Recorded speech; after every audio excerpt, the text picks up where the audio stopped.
Hello, guys, and welcome back to this episode of the Untitled Mikicast / this podcast / the Untitled Symphocast. I don't know what I've been releasing these under.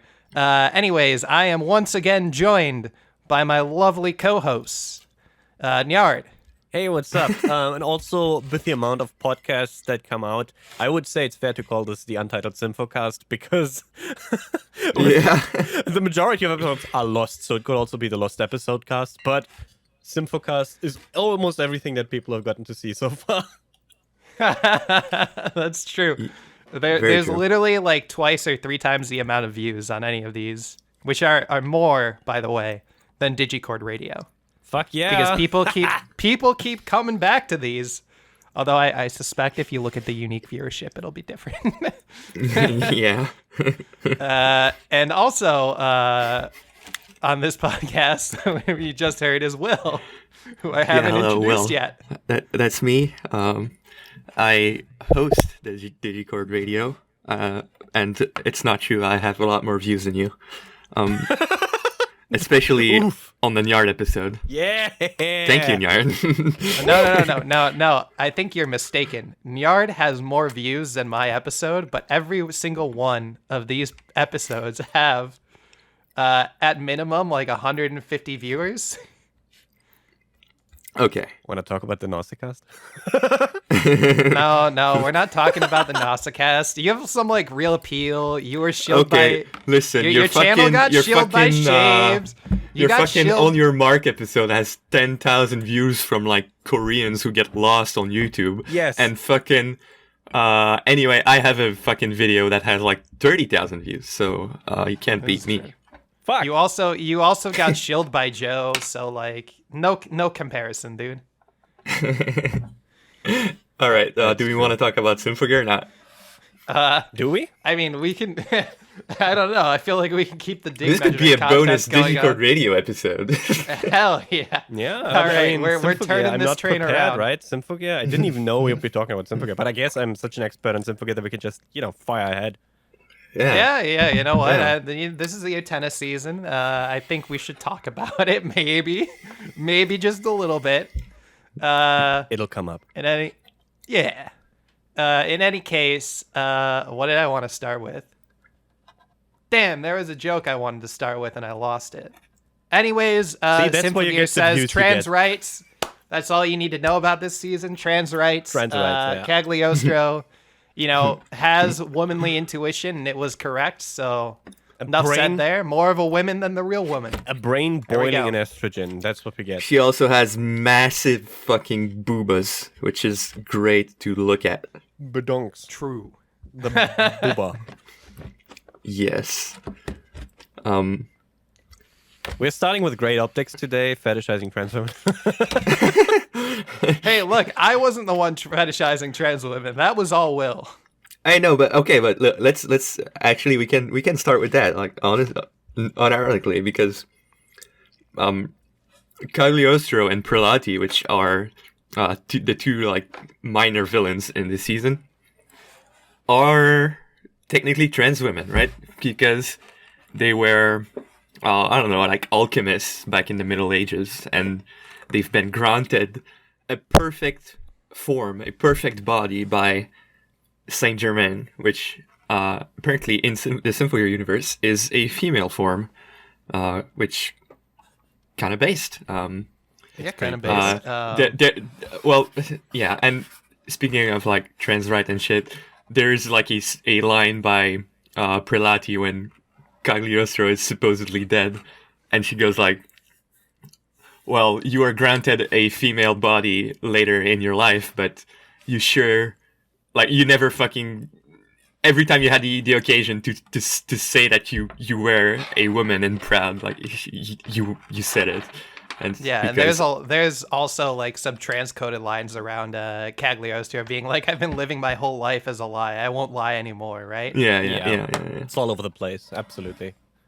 And I guess what needs some clarifying, and which it would be a good way into this, is that the alchemists start out as a minor villain, but as it is Symphocast tradition, I would almost say, it turns out that the villains aren't as villainous as you think.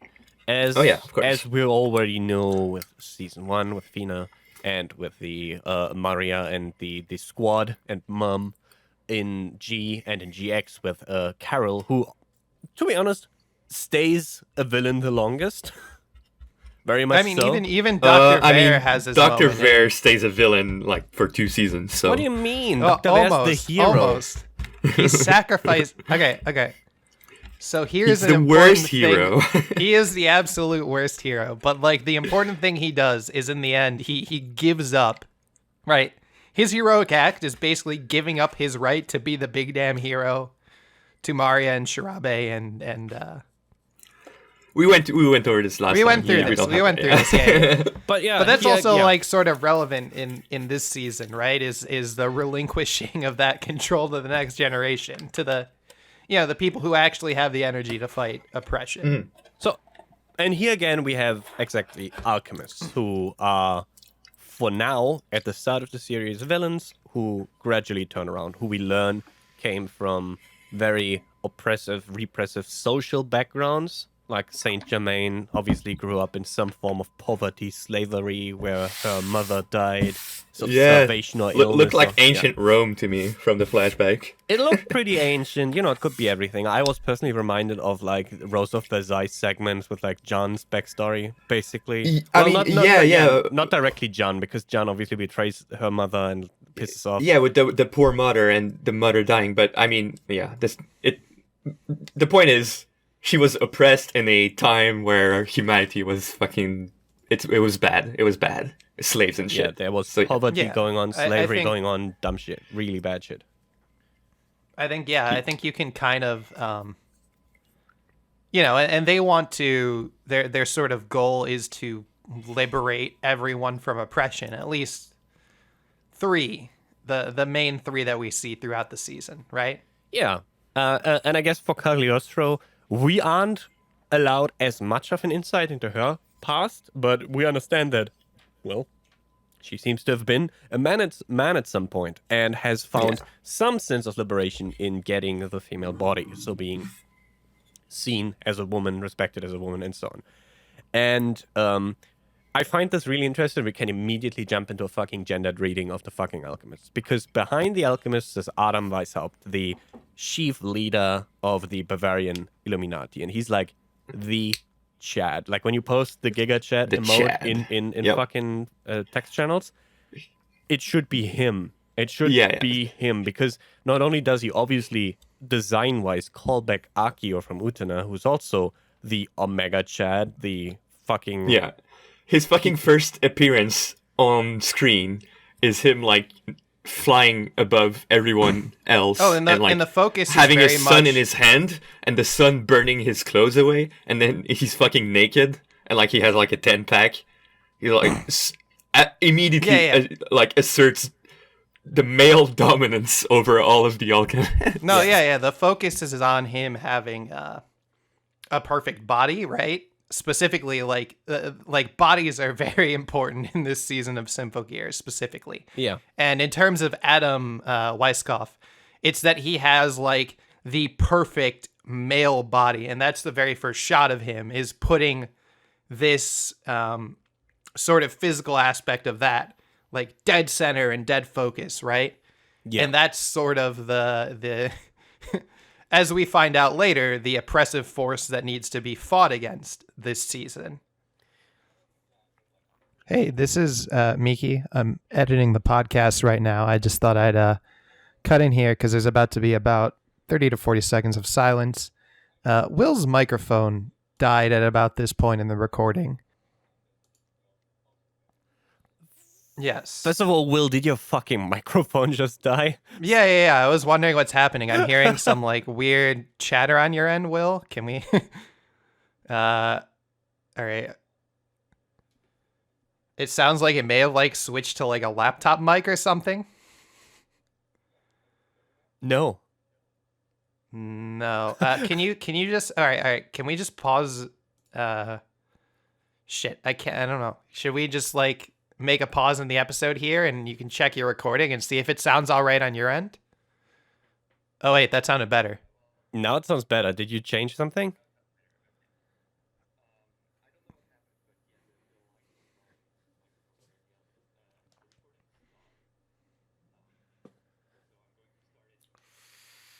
Okay. You're going to have to sync that shit up, but I have the sync fine. track. It's gonna be okay. easy. It's gonna be a-okay. I should be able to do it from there as long as I have both parts of it.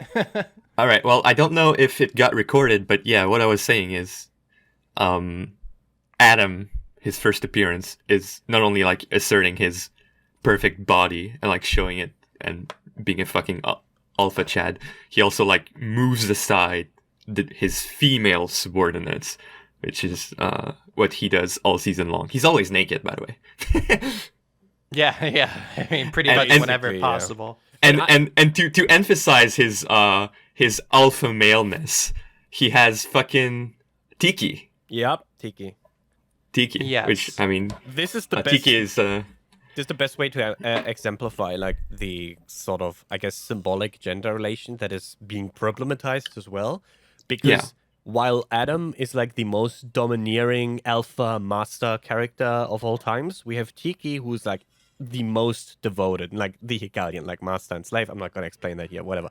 But like Adam, go listen to Nyard's episodes on Evangelion if you want an explanation of the master-slave dialectic. Well, no, I'm not really going into that there. So it's complicated. Wait, you didn't? Am I misremembering? Not in enough detail. Whatever. Let's continue. All So right, there's all like right. this relationship where Adam is like the extremely domineering personality, but he needs Tiki. Why does he need Tiki? Because Tiki can project the stars, basically. She's the astronomical observation tool. And if we follow the symbolic logic that Symphocast has been using since the start, we know what the stars kind of represented in the other seasons. Like the of course, like AXZ ends on this famous stargazing scene with Hibiki and Miko. But you have in season 1, you have the stargazing as a constant motif, and you have like the song in G from the apple that fell from the heavens, and the fucking stars that come back, whatever. And this season we get our first like glimpse at the seven notes in the music scales, 7 planets. It's all the same. It's all going to come together as we go along. But yes. So what I'm saying is that through Tiki being the astronomical observation tool, which Adam needs to possess and make use of, can he basically get access to divine power? Yeah, exactly. And I think in the context of this season, having been the one person who hasn't seen XV yet, which mostly was entirely a meme just to piss Will off. Anyways, it worked. In the context of this season, I think we can kind of understand the divine power as being like, the right to rule over the natural order of things. It's actually breaking the laws of the natural order. It's breaking the laws of the universe that is divine power. Think of the immortal snake thing, where they literally comment on it. Holy shit, it's like immortal, so it's violating the laws of the universe. That is divine power. What divine power enables. Well, it's violating the laws of what can be done by normal humans, right? So if like really unraveling the symbolic logic here, the laws of the universe are kind of like all these systems that are in place in society, all the rules and laws and like the order, hegemony, and so on. And breaking it means to have divine power is an individual stepping across the limitations like a king, right? Like a king can break basically all laws because he makes them. Yeah, well, because the king ultimately is the law, right? Yeah, in a sense, so the king's will is the law in the end of the day. Because I was kind of viewing this in the context of like, right? Adam thinks he has the right to rule over humanity, right? And that's sort of what him grasping at divine power is meant to represent, right? Yeah, is sort of him as like this sort of sort of fascistic individual claiming his right personality too. He thinks of himself as the perfect being, and the perfect being is the one most appropriate to rule. And this is why I like that it's expressed this relationship to Tiki, because he cannot do it alone, but he has Tiki. But he needs Tiki so subservient to him. Like Tiki literally ends up loving and enjoying his abuse. Like, he will be neglectful, and Tiki will be like, "Oh, I love when you neglect me." Like, that's the fucking mindset that is being cultivated. He needs the girl to like be all over him in order to possess the divine power. Like, he always needs to be above someone in a way. Well, right? Like, I mean, it's through his possession of female bodies that this attempt is even possible in the first place, right? Initially, right? Like the central plinth, I think, as they call it, for the ritual is literally engraved on Saint Germain's body, right? Yep. And so initially, she is the one who is supposed to make the ritual possible, and it's only in the first place, which fails, right? And then he has to do it through the stars. But Tiki is still like the receptacle for the divine power, the one who is supposed to receive it and channel it. And it's because he has complete control over the female body of Tiki that and here's he can attain divine power. Yeah. Tiki is the Rose Bride. Yeah, exactly. She's the Rose Bride.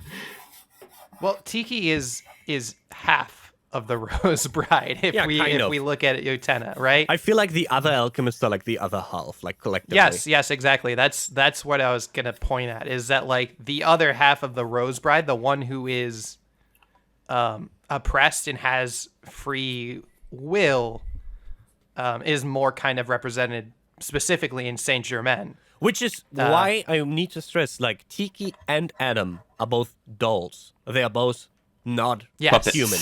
Yes. They are constructed. And the implication is, of course, that Adam, by the end, calls himself Adam Kadmon, which is like the Hebrew name of Adam from the Bible, right? The first man. The first man, Adam, was, of course, constructed in God's image. So there's the whole idea that he's like the archetype, and Tiki is also kind of archetype. But ultimately, like, this archetypal relationship between them fails in the face of these more non-conforming alchemists and Symphocast users that really oppose relationship. It can't stand up, like, the story cannot stand up to reality, right? And that's why it's so important that these are fake beings, right? They represent sort of the archetypal roles of the Rose Bride and the Prince, as opposed in the context, if we were to talk about this in the context of Utena, rather than the actual personhood of I guess Adam kind of does sort of also have the personhood of Akio in being a violent, creepy, fucking abusive son of a bitch. I mean, he has personhood, but I think this goes into the next thesis, and that is that in Symphocast AXZ, power, as well, this goes to G already, that power is sort of self-perpetuating. Yep. Once you have power, the craving for more power is sort of imminent, where power becomes its own purpose. Adam does not want to really save or change or free the world from oppression. He only wants to be the one to consolidate all the power. It's the dichotomy here. It's the dichotomy, of course. It's the alchemists wanted the power, of course, to free humanity of oppression. And they were following Adam because they...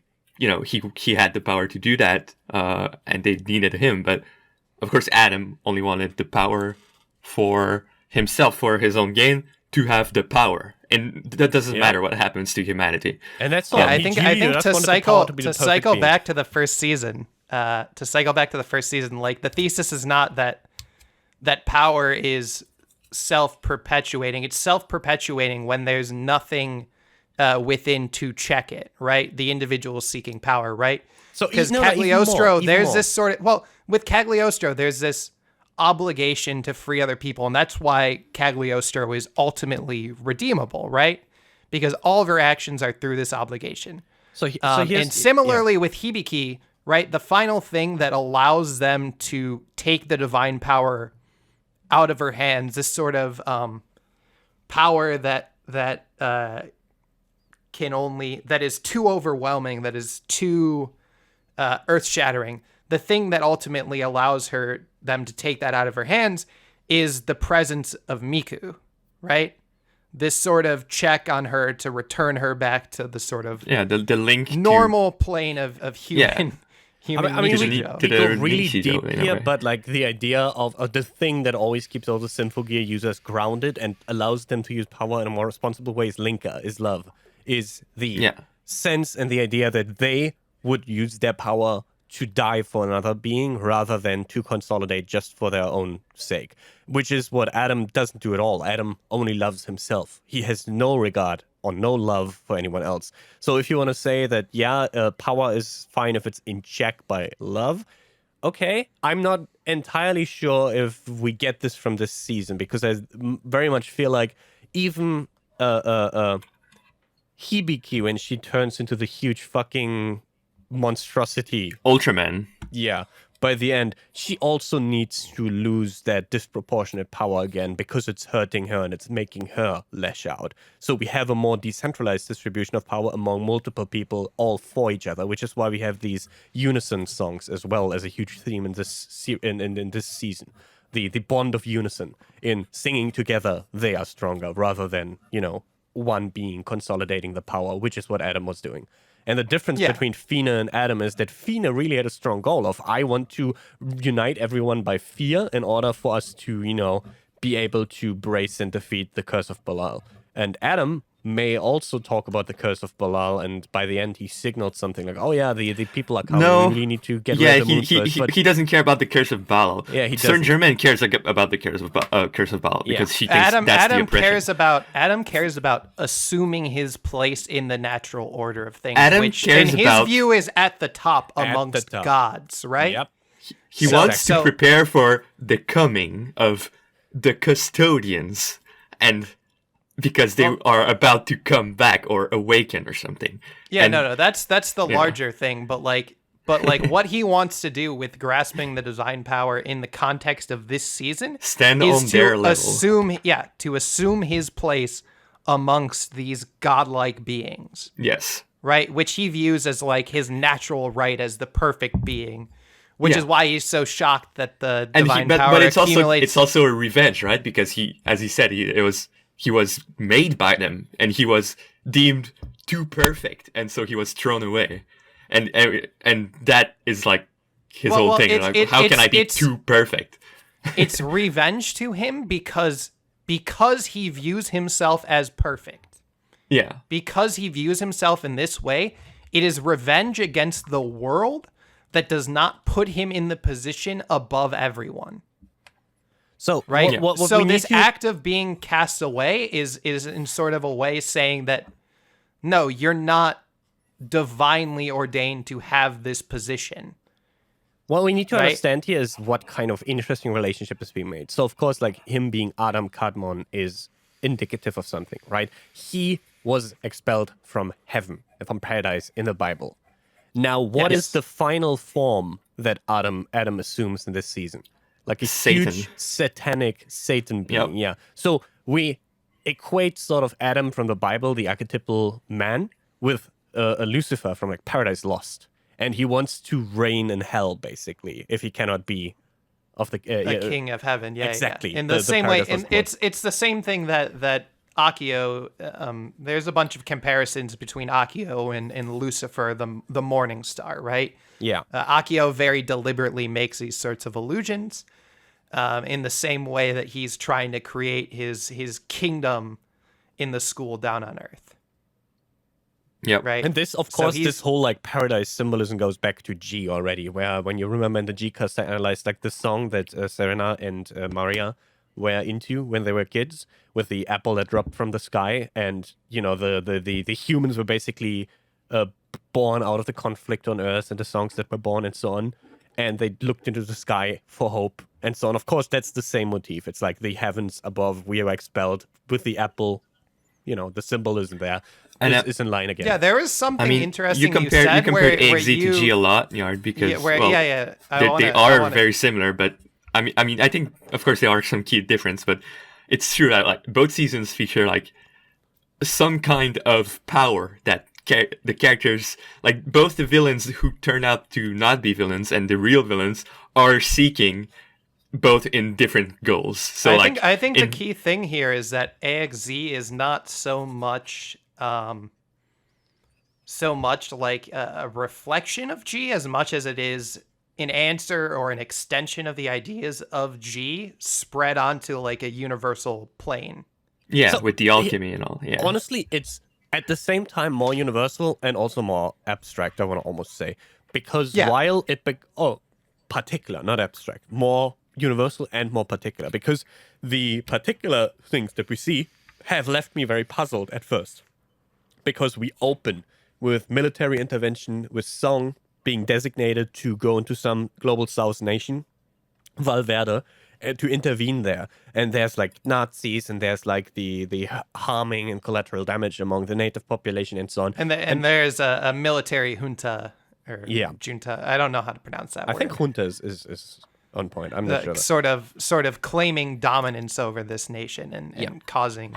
So we have enslaving the population, forcing them into servitude, et cetera, et cetera, et cetera. So we have this. By the way, they don't hold back on the Nazi imagery. Like they literally have all like the uniforms and like German tanks from World War II and like fucking. Those are Nazis. Fucking straight up. Literally Nazis. We literally see them like fleeing Germany after World War II and arriving in South America, like the meme of the Nazis. They talk about being in Argentina. about the German relics that were brought there, and so on. Like everything is in there. So, but here's the thing, like we start with something real political, and I almost felt like, holy shit, wait, this is Symphogear, but our first episode does not start with us German suplexing a fucking rocket ship over a local church or whatever. But instead, it starts with punching Nazis. It starts with punching Nazis, but it also starts with looking at the fucking global south oppression and like very poor communities that are being like thrown into an almost civil war-like state where Nazis have like their weird shit going on there. But also like the catch-22 of international intervention, right? There's not a choice. There's not a good choice to be made. Yeah, there's this huge segment about Chris, which is like so perfectly symbolic for a lot of what goes on in this season, where she has like this one kid who's like intervening and trying to help. The kid gets caught by noise, and Chris has to shoot his leg off. And everyone feels really bad about it. Of course they do. But like Chris says later in the season, sometimes there never was a right choice in the first place. And you know, I think more importantly, in the context of Symphogear, the important part isn't that Chris realizes that there's not a better choice to be made. It's that Chris never stops thinking about whether she could have done things better. Yeah. Right? That's the important part of this. It's not the fact that she made this hard decision and sacrificed his leg to save his life, but the fact that she keeps... Right? Unlike in the beginning of the season where she's shown to have this problem with it, where she's like, there's nothing else I could have done with that sort of certainty. It's when she accepts that there's the ambiguity that maybe she could have done it better next time, that she sort of has this forward movement as opposed to dwelling on the past. But to continue my point of the extremely like weirdly real politics going on there. So we start the season with this, and we end, not the very end, which is of course the huge battle against Satan and so on, but in episode 12, what we have, rather than a huge climactic like Coom moment of Symphogear style, we have a really intense Cuban Missiles Crisis style political dilemma where Hibiki is like transmorphed into this monster, and all the international countries, militaries are looking with like sharp eyes on the situation and are about to pull the trigger on the fucking nuke. And we have there like a real encounter with like this Japanese trauma of the nuke and like international politics. And it's super fucking weird, intense, and real. God, this scene is extremely Shin Godzilla. It's basically the same. It's fucking Hibiki transforms into this massive Ultraman monsters, right? Because she absorbed the divine power against her will, and like she cannot control it, of course. And was blindly attacked by the Japanese military, awakening her into this monster. And right? and so the whole crisis that is going on is like Tsubasa's dad and like all the Japanese politicians, even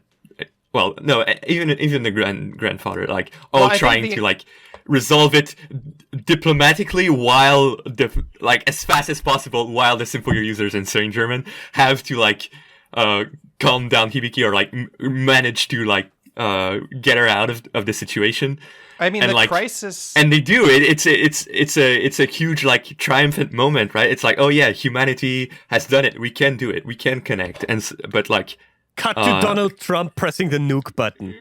Yep. Yeah. Like the crisis ultimately is one of ambiguity initially, right? Because there is this ultimate power just sitting there that nobody really has control of or access to, right? It's dormant.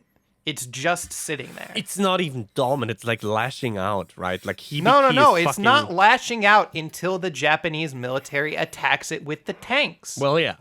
Right? It is the military. It is the expression of military force without consideration that actually turns this ambiguous crisis into a real crisis. Yeah, and that's totally like symbolic for a lot of what is going on here as well. And I guess like we'll make it more explicit as we go along because there's so many examples of this. But like Hibiki is like this individual in need of help, more or less, being cast. And this is why I say that power is somewhat self-perpetuating, because in that moment, Hibiki is a nexus of power. And when you like trigger, to use that term, when you trigger the holder of power, there will be some uncontrollable backlash of that kind, right? And the others are just concerned with like, how do we get Hibiki out of there? Whereas everyone else is already in a Cuban Missile Crisis, literally. Like we need to stop this, or else we're gonna get nuked. Yeah, that's fucking intense. Yes. And then actually there is a nuke. There is a nuke, and fucking Kazanari Fudo, right? The grandfather. Yeah. He is not happy about it. He's the big fascist imperialist Japanese traditionalist motherfucker, and he's like, well, you like the whole season he keeps like fucking saying to Genjiro, like his son, you're fucking useless. Everything you keep failing, and like we lost like some super secret documents because of you, and like all this stuff the whole season. And it's like, well, now we got nuked because you guys sucked, and so it is time for the true sentinel to step in. I tried looking into this briefly, and like apparently the jury is out on whether or not Imperial Japan was properly fascist, but like there are some fascist principles there, right? Like the whole like so if we talk about Kazunari Fudo, like it's the whole like death before dishonor, the sort of like importance of the blood, the sort of like patriarchal Tsubasa, you gotta do as I say because you're my daughter, and you have my blood. Yeah. Which Tsubasa says. Spirit is what makes you sentinel, not the blood. Yeah. Yes. All I have flowing through me is the soul of and like Amo sort of Kanade. Like all these civilian casualties do not matter as long as there is some sanctity of Japan. Yeah, it's the country. It's the country we protect, not the people. Yeah. Yes.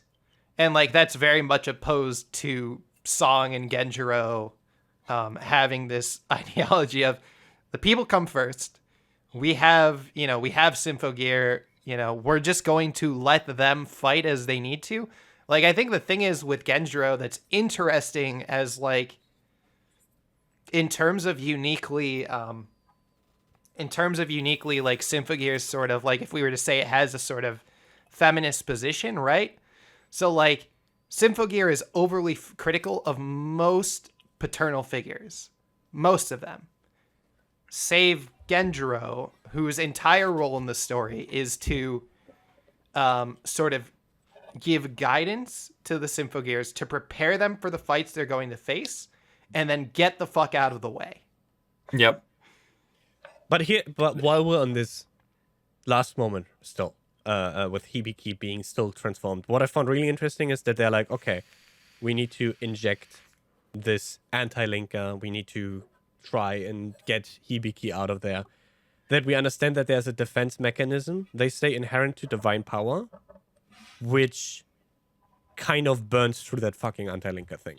And I think that's really...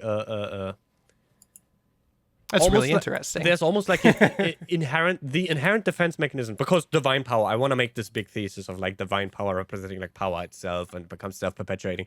There's a defense mechanism built in where the divine power is already burning with such, I guess, say rage, that anti-linker, which is the opposite of linker, which would be, I guess, how would you make sense of it, Will? Is like anti-linker, anti-love, or? I think the thing is with divine power is that it's set up sort of in opposition to Hibiki's strength, right? Hibiki is set up as the alternative, right? Specifically, in terms of like her Gungnir, her Symphogear, her songs.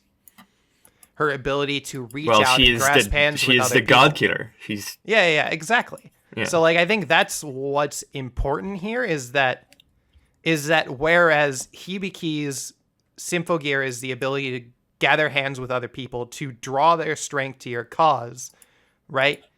That this can also become the divine such a power rage. is the sort of power that puts you atop the hierarchy that divides you off from other people.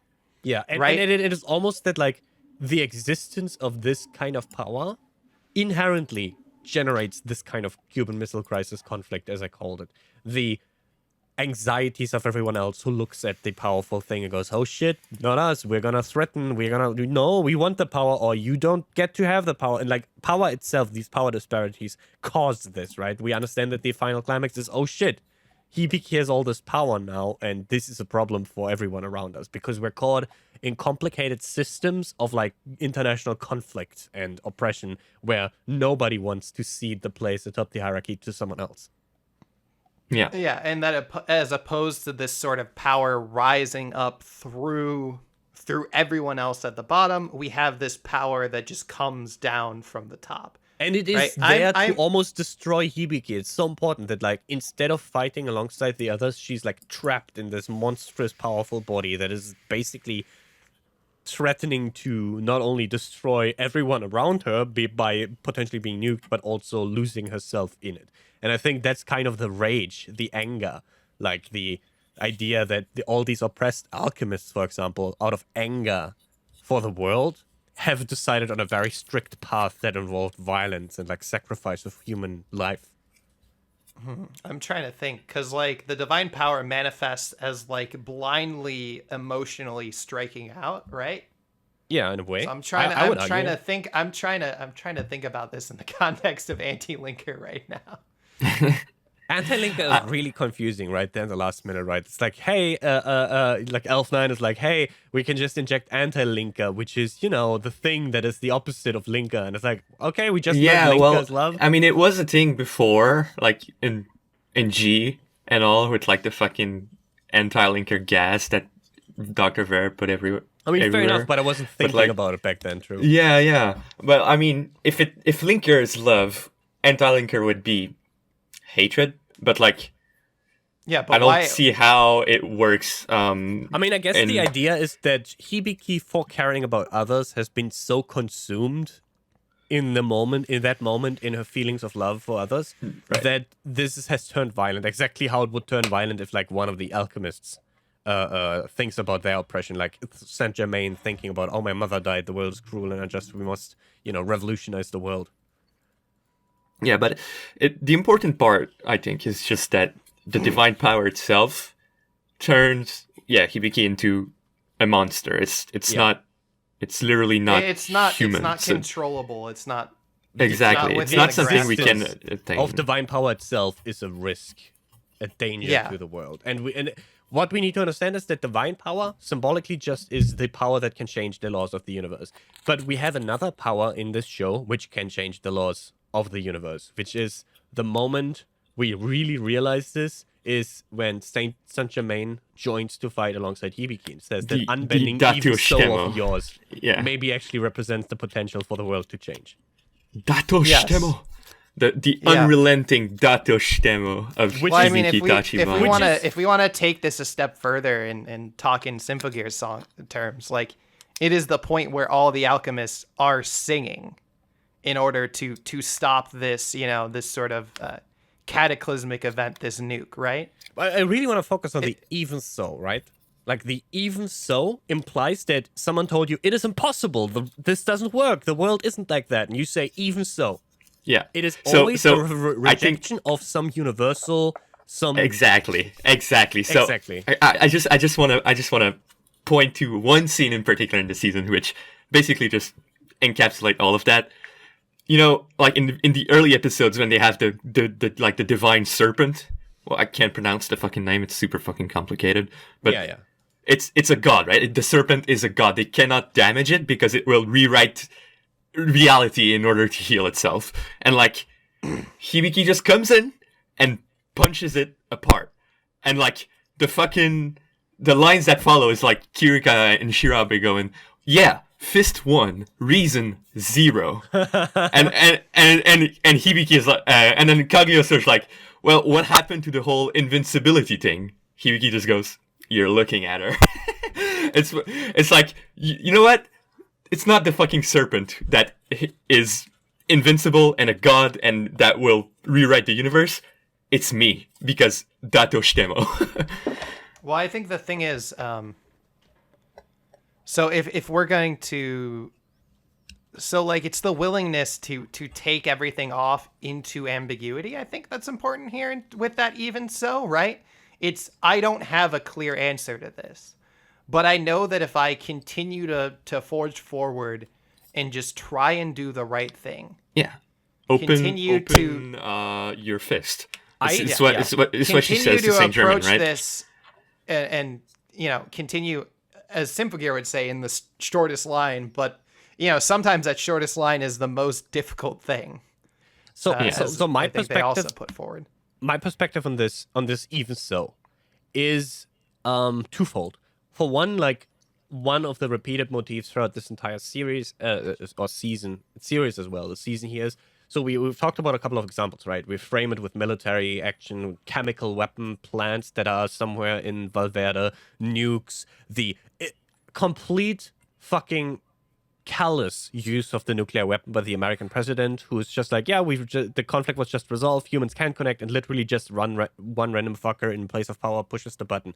So we have sort of this absurdity and this impossibility to avoid being influenced by the oppressive and destructive systems that you are caught. And we see the poverty, we see the land being lost. Saint-Germain. Yeah. Even with Saint-Germain and the Alchemist, using people as talking about the sacrifices that, sacrificing people as building blocks for their revolution, right? They are sacrificing people as building blocks for their revolution, literally counting them, who also counts people in some way, in a different way. When Adam transmutes, like, all this, like, we have the scene where he uses this huge, like, fireball thing to transmute, and he gets a little bit of gold out of it. Life is so cheap. He quantifies life as well, in a different way. For him, it is material to be burned up, to be made use of, to enrich him. That is a very... It never really comes up again that he just does this transmuting shit to, like, people or whatever, right? But this one moment implicates everything we need to know for us. That it's like, people's lives are used to enrich him. Well, I mean, there's some other moments where he like, casually just says to Saint Germain, well, just sacrifice Cagliostro Prelati. Oh, yeah, of course. Yeah. Yes. Disregarding any connection, simply just, we need to do. Like, yeah, of course. Sacrifice him. So... we have the systems people are caught in, systems that allow people to devalue others, be it like caught up in a very problematic, toxic, revolutionary thing where you justify tons of human sacrifice in the name of your actually ultimately misguided revolution because you were coerced by a charlatan who just wants his own benefit, and like this transmutation. And of course, the transmutation part reminds me a lot of how we actually, in reality, pollute environments of people for profit. Like, we just put fucking factories there, they choke to death, they die in the fucking mines, they have child slavery and whatnot, and die just so we can make a profit. Adam is just basically doing the same but quicker. Like, here, boop, now we have gold. There's kind of like gold. There's kind of like 3 layers of this. There's Adam, as you described here, like just pure, like, material to burn, like fuel. And then there's Saint Germain and Cagliostro Prelati, which is building blocks. Like, their lives are like, they are sacrificed, but it's to lead to something better. And then there's Hibiki, which is, well, it's wrong to create a new world you cannot create a new world without oppression if the way to get there is by trampling people underfoot. You can't use godlike power to change the oppressive god. If you want the divine power for yourself, then you are the oppressor I must face. Those are quotes. We have the language to express all of this right there. I think the important thing about the even so is that it's an ambiguous answer to the problem, right? There's not actually like some sort of clear answer to it. There's not some sort of thing, right? As with the ending of the Utena movie, you need to move forward into a world without roads. Yeah, exactly. Right? It's even so. I will be myself. And the important thing here is that I will do what is right. Right? I am. So like, even though like there's no clear There's no clear way to grasp this answer to these issues, even though there's no like clear way to build this world without oppression, without trampling the oppressors underfoot. Hibiki is going to go forward, and even where she finds these oppressors, if possible, she is going to try and grasp hands with them. Yeah, and that's the important thing about the even so is really the individual. Like, of course, like all the villains in Symphocast were always villains who had decided, I know which direction we got to take the world. Fina was like, we got to do this and this. We got to fear and we got to collect them all. My power, I'm going to do it. And we had Ver, who had like similar ideas, and we had Carol, who was also of the opinion that she knows what the world needs and we must fucking murder all miracles. And here again, Adam thinks he has all the answers. Of course, his answers are ultimately very self-serving. I think that's a very purposeful point. Hibiki's answer is never, I know a better way. Her answer is always, even so.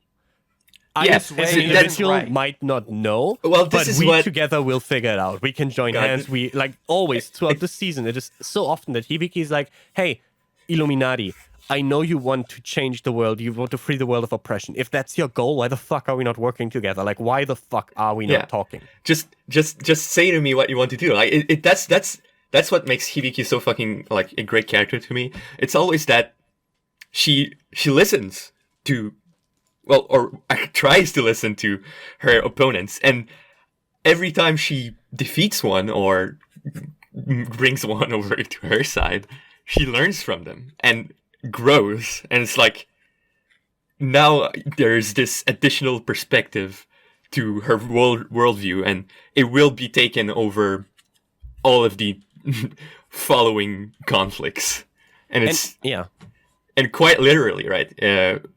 There's always something more that stays behind. So like obviously there's like Maria, Shirabe, and Kirika, who becomes allies. It's like now there's this additional layer, and then Elf9, and then we'll have something else here in this season. But yeah, well, yeah, the alchemists, right? They become temporary allies. But I mean, here's the thing: we have a concept here which I think is embodied in the Even So, and I explained it to Will while we were watching.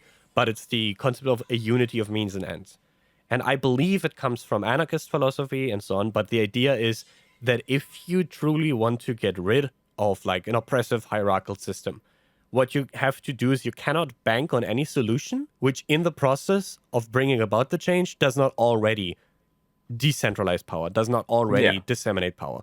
You need to create liberation by ways which actually right now increase liberation, instead of like going for like a Maoist fucking thing or like a Leninist vanguard party which unifies power and turns it into an oppressive regime in the name of liberation.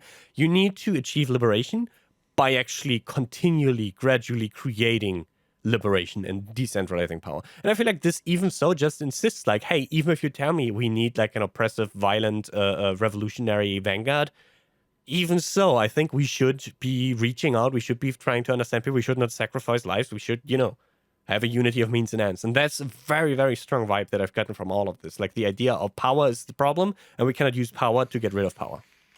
Yeah. So exactly, and that loops me back to just a little point I wanted to make. This distribution of power and cannot use power to kill power or whatever. Fucking the president of the U.S. when he nukes Hibiki, after she was whatever. When he nukes Japan, he has the power and he uses it to try to destroy the power, the divine power.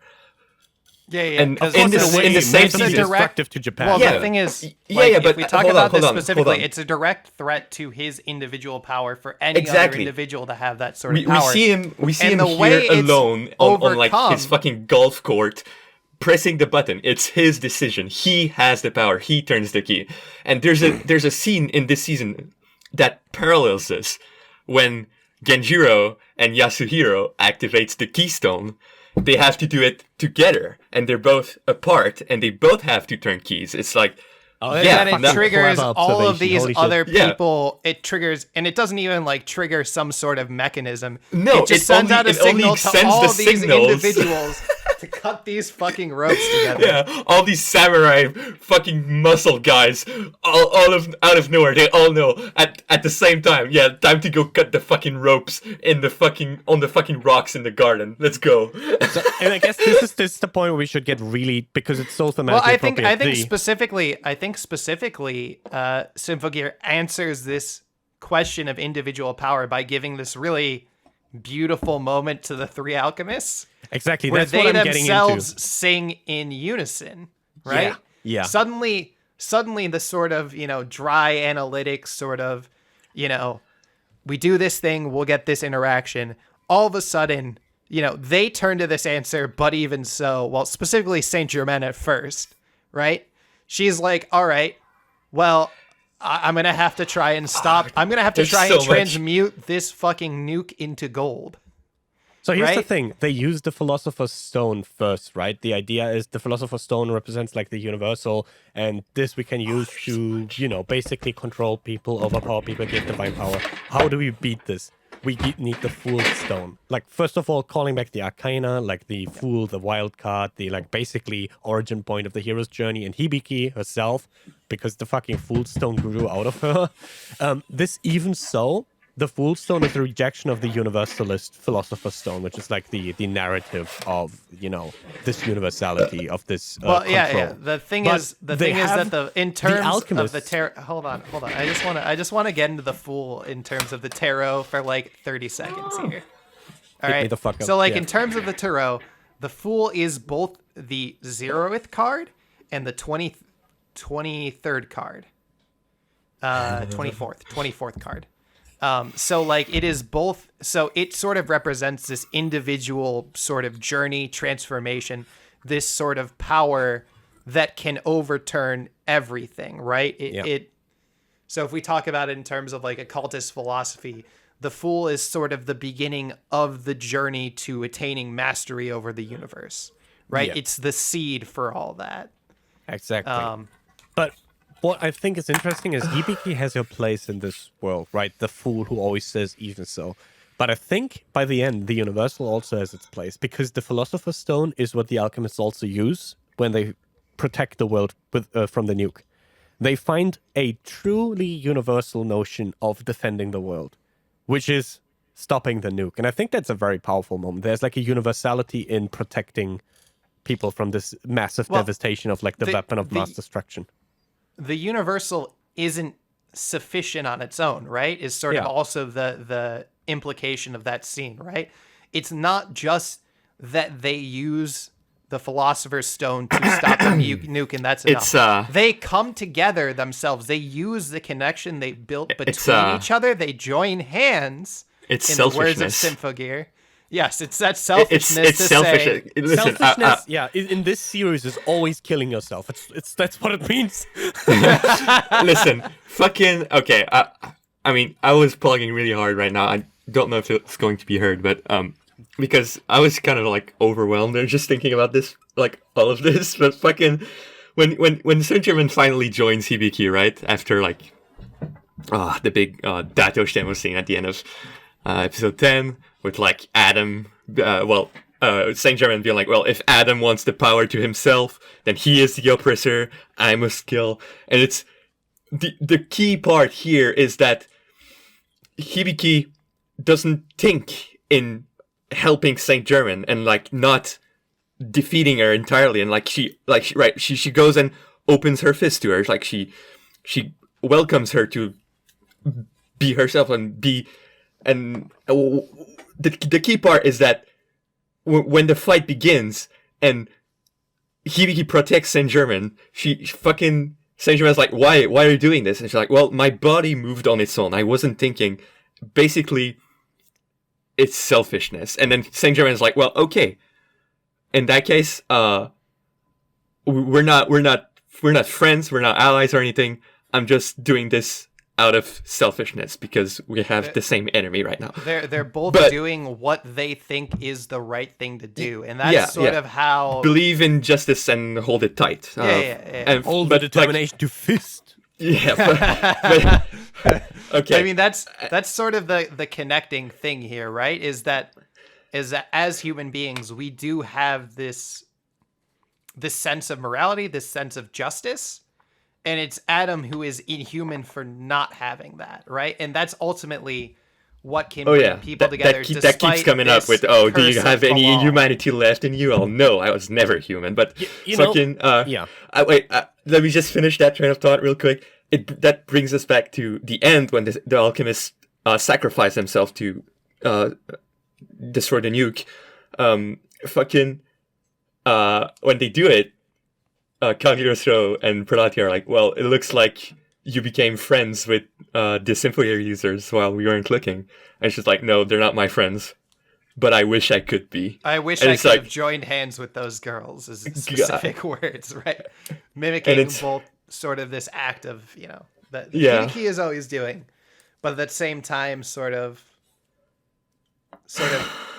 foreshadowing that Cagliostro's needs to pass on her power to revolutionize the world to these girls, right?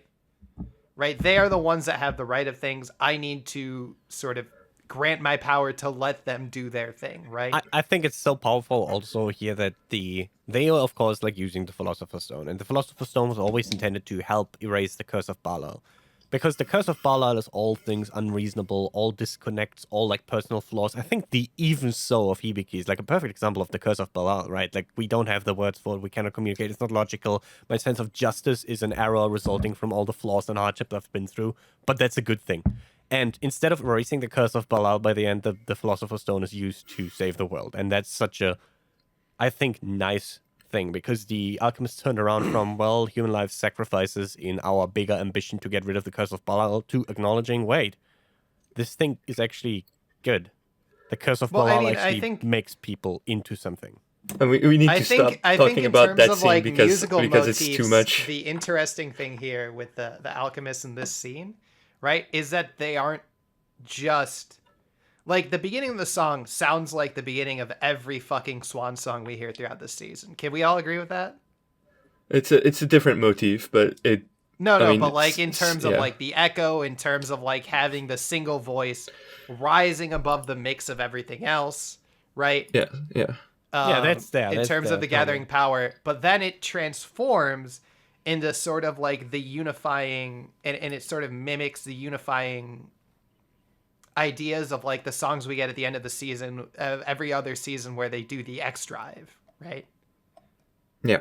Do we agree with that? Which we actually aren't getting here. Which is really interesting.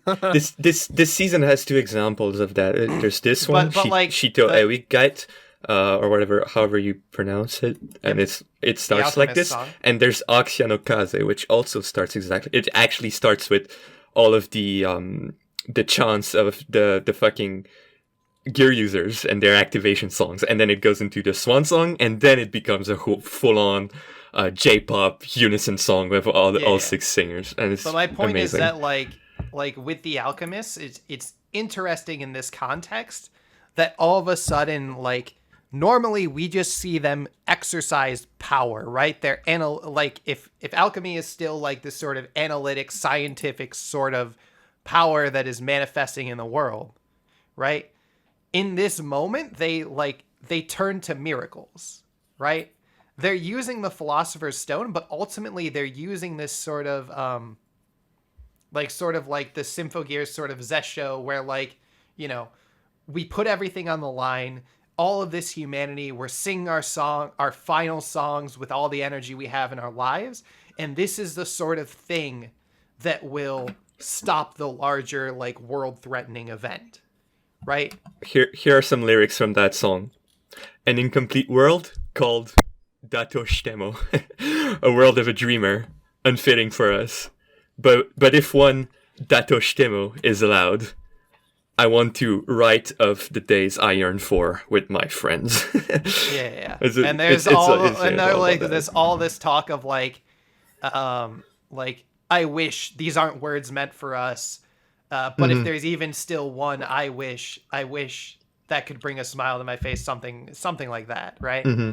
I'm just going off the top of my head of what I remembered, right? But these are So, like, even in the end, like, the thing that allows this, like, great moment, this moment where they put themselves on the line, where they acknowledge this selfishness altogether, is this, like, moment where they turn to a power similar to what all the Symphogear users have been using the whole time, right? It's not the typical alchemy type stuff, as above, so below. We're going to set up this ritual. We're going to do this thing. It is more of like this sort of like desperate last act, you know, putting your entire soul out there, singing your feelings, burning your life away, literally. Burning your life away. Yeah.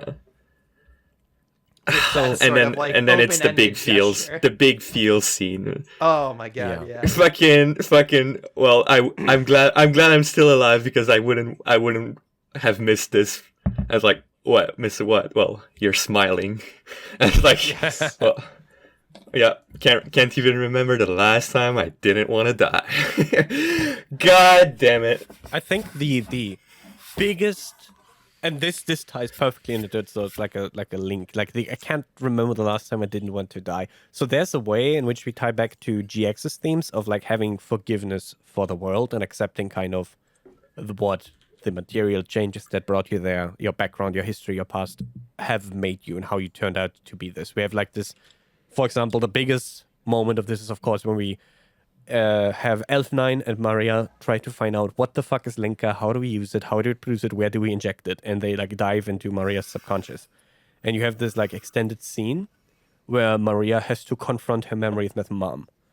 And there's something that we've in the server debated heavily. There was like a huge fight, and I mean we all were present, we saw it, and we had like a huge disagreement, because you have this scene of the old lady going like, oh yeah, these tomatoes that grow in the field, they grow sweeter if they're under harsher conditions. And she tells this to Maria, and Maria's like, thinks about it. And it is then put into relation with Maria's memory of Mom, when Maria was at the research facility. Beating her. Being really, really strict to Maria, to the point of like violence and like disciplining. Yeah. And in this like scene where Maria confronts her own memories, what she understands is that, wait, Mom was also hurt by doing this. Like, she didn't want to hurt Maria. But Maria was just like one of the fucking kids, which of course all were like kids that came from fucked up backgrounds and were like put in this facility. If they didn't make the training, they'd be fucking cast out into the world, left to fend for themselves, probably die. Or die in the training. And it's like, or die in the training. It's the realization that like, yeah, Mom didn't do this because she was evil. She did this because it was the only way. It was the only way to make us survive strong enough and like... For the world, yeah. Let me frame this a little bit. Like, imagine you are Mom. You're like a researcher working at this facility, and they're taking in kids, and you're like, oh, fuck. I know it's really important because we kind of want to stop the end of the world, and I'm like stuck here, and these kids are suffering. I can be the only one who's there for them. How do I help them? And if you arrive at the conclusion that yes, only by making them tougher and making sure they endure all this training, they can come out healthy and happy and by the end of it, then that must be worth it, right? Like, so the contention a couple of people had were like, oh, isn't this that kind of like glorifying abuse, like the tough love parenting approach? And I would say the main problem people will have here is that it's juxtaposed with the tomato thing. It's like, deny it comfort, to deny it, like, put it in a harsh environment. And because it will come out sweeter, yeah. Yeah, because the thing is, of course, the tomato lady does it intentionally, because it's to make good tomatoes. But of course that Mom didn't do this intentionally with Maria, Kirika, and Shirabe and She Serena. didn't really have a choice. I think the important thing here is that Maria could never think of her own past as something that made her sweet, like the tomato, right? And hearing about the harshness that made the tomato sweet, she was like, oh wait, maybe I can think about how my past shaped me, and despite what I would assume had some good for how I came out. And of course it's flawed. We understand Symphocast is always about, oh, the past is flawed, and we kind of need to accept and forgive in order to accept what we've become. I think just remember that the most important thing about Symphogear is that it's always flawed. I think the thing that's important to contextualize this is that when Maria and Chris have their unison song, it is all about scars, right? And if we think about scars, we typically think of them as like imperfection, as memories of what has wounded us. Yeah. But like what's important in this context is that this is about Maria contextualizing her upbringing, contextualizing what has happened to her, and accepting the fact that this has shaped who she is right now. And it's also the fact that the past cannot be changed. So just accept it. And the song is called Change the Future. It's don't concentrate on the past. Just live right now in the present so that you can change the future. How they find out where to inject Linker is when they find out that Linker does indeed link to love, to these bonds that people form. Because Maria... Dr. Ver has been very explicit about it. Yes, Maria loved Mom even with all the things the mom did. Even if. And that's fucking hard, I think, to like really pass and like really wrap your head around. But I think in a way, even abused children, like which have like domestic abuse, not like sexual abuse or whatever, like love their parents, right? It's unfortunate that they are put into these circumstances, but they also love their parents. There's a really complicated relationship going on there where kids cannot reconcile their anger against their treatment and their love for their parents, because the parents are still the home, the protectors, the ones that are trying to brace them for the world. And it's really complicated. And Maria, in this arc, has a really powerful way of going back through these experiences and recontextualizing them. And I think that's really good. I mean, I liked it a lot. I think it's not a problematic depiction of like how like glorifying abuse, but rather someone who was a victim of abuse coming to terms with it and learning to forgive the abuser. Mm-hmm. Yeah. Yes. Totally. Completely agreed. I mean, there's a lot of recontextualization of the past in those moments, even with Dr. Vera, with Maria, where she accepts that, well, what he was doing was love in a way, and she's just like, yeah, Linker, it's love. And so, well, great is the last thing I will call you, but, you know, you still did some good, Dr. Bear. And I think the real important thing here is that, just like the alchemists, Mom was ultimately on the wrong side of history, but she was trying her best. She was thinking, she was acting for the best, for the necessity, what the world needed, right?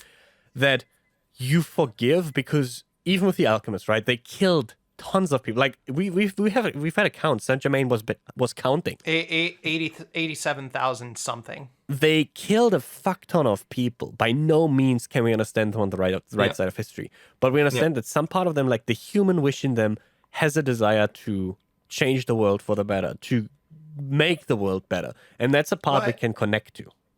I think even beyond them just wanting to make the world better, it's not that they just did these things and accepted them as a necessity. These were their sins to carry. These were things that weighed on them.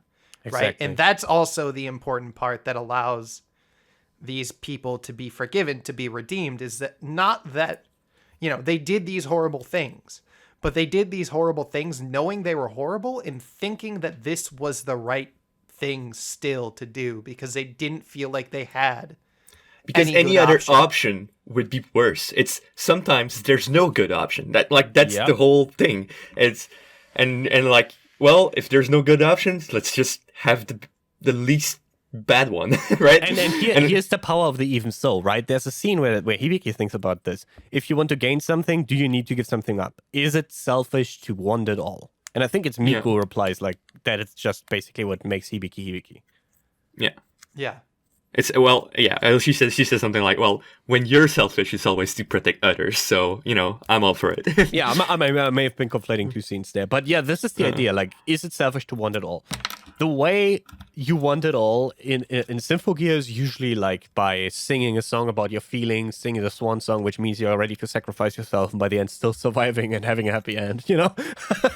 But the impetus there is to not accept the lesser answer, to not accept doing a heinous, unethical thing in the name of a greater ethical good, but to insist on like a very straightforward ethical insistence. And this is why it's love. And for me, and now if you allow me to ramble a bit, because I want to ramble about Sophocles. Oh, go for it. I mean, just last little thing. While we're still on this, just want to point out the adorable thing that all the children that were on at FYS with Maria, Kirika, and Shirabe, all have like been out in society and like helped by mom, and like there's this cute little shot of like the screen with all the children like have their age, where they are, or what are they doing, and there's also the stats of favorite curry, and we can see all of their favorite curry.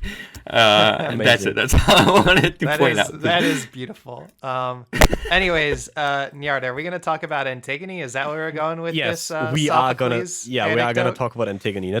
Naturally, right. If I talk about Sophocles, it's Antigone. Fuck Oedipus Rex. Antigone is where it's at. Okay, so Antigone has often been studied by philosophers, psychoanalysts, and so on, like Hegel, Lacan, Zizek, whatever, as like an example of the particular rising up against the universal. So we've discussed the particular and the universal in Symphogear.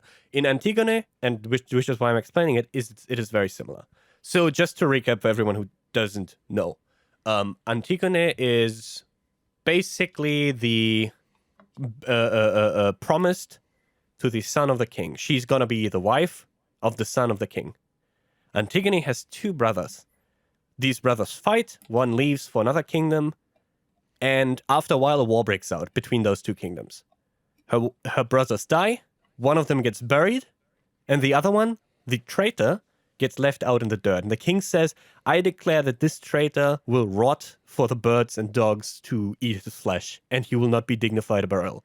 And Antigone is like, no, I love my brother. I insist that he gets a proper funeral rites, and the king prohibits it, but I will go out there myself and bury him.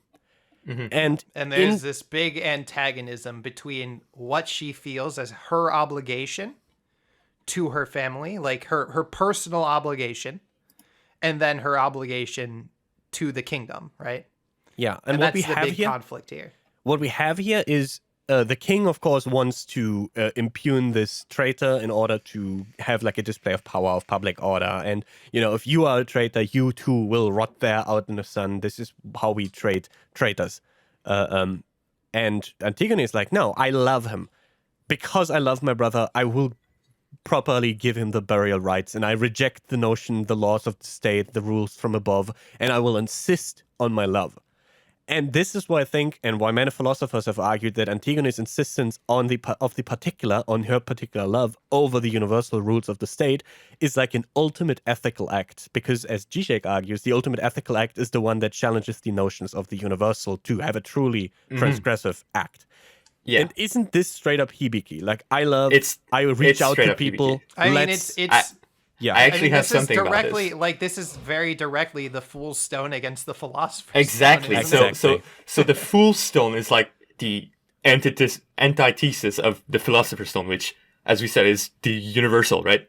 So the Fool's Stone it's born out of the single individual life of Hibiki. So, and that it goes against the universal. It goes against God, and then like it signifies Hibiki sort of like having her own agency, her own individuality, and it's her like making her own history in a way. And I like the repetition of the word her, because of course also with Antigone and Sophocles, it's 500 BC or something like that, and it's a woman. Yeah. A woman rejecting the law of the man. This is so reproduced in Symphogear as well, right? We have Adam, who's like this masculine power figure, exactly like the king, and we have the disobedient woman who insists on love and principle.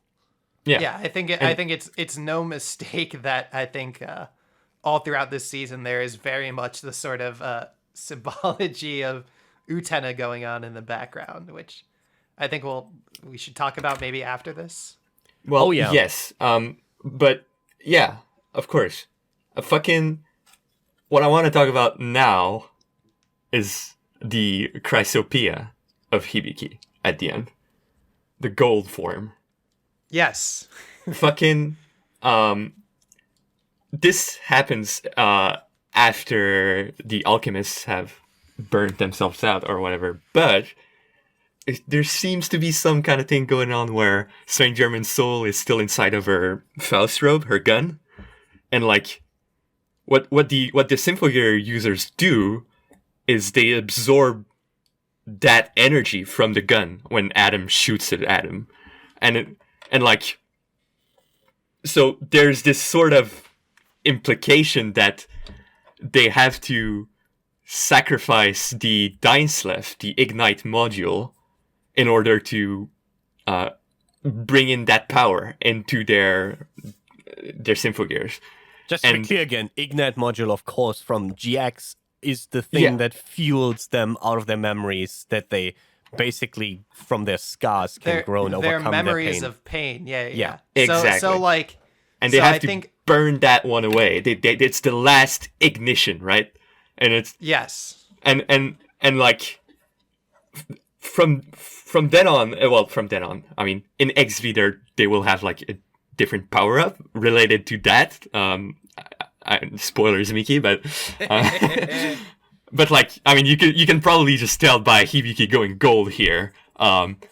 She basically does alchemy here at the end. I think it's very easy to explain in the context of what we've seen this season alone, without any of the concepts that may have been introduced in XV. Is that what happens? Is that through this last ignition, through sort of sacrificing maybe not sacrificing, but combining their individual pains into the need of this unity of all of them, right? Hibiki gets this transformation from all of their Symphogear, from all of their combined wishes to overturn this oppressor. She transforms into a more kind of perfect Symphogear. Yeah, so the key thing is that they sort of fused with the Philosopher's Stone here, which is the universal. And it's so this brings in the idea that the individuals of the Symphogear users are always going to be like using their power in the selfish way to protect the world, so the universal, right? And it's totally. Hibiki going gold. Just that incredible scene. Fucking Yuki Aoi, Pog. She really went all in that. It was ad-libbed, by the way, when she goes aura, aura, aura for like a minute straight, and doesn't question. Doesn't take a breath. Was she watching JoJo or something? She might have. She might have. Probably. But yeah, she could have been. But there was this thing, right, Miki? You went briefly into last episode where the final step of the Dainslev is the gold, right? Final. There are. Okay, so if we talk about the process to attain the like final project, the Philosopher's Stone of Alchemy, there are roughly 4 stages. Negretto, which is like symbolized by the Dainsleif, which is blackness, spiritual putrefaction, etc., etc.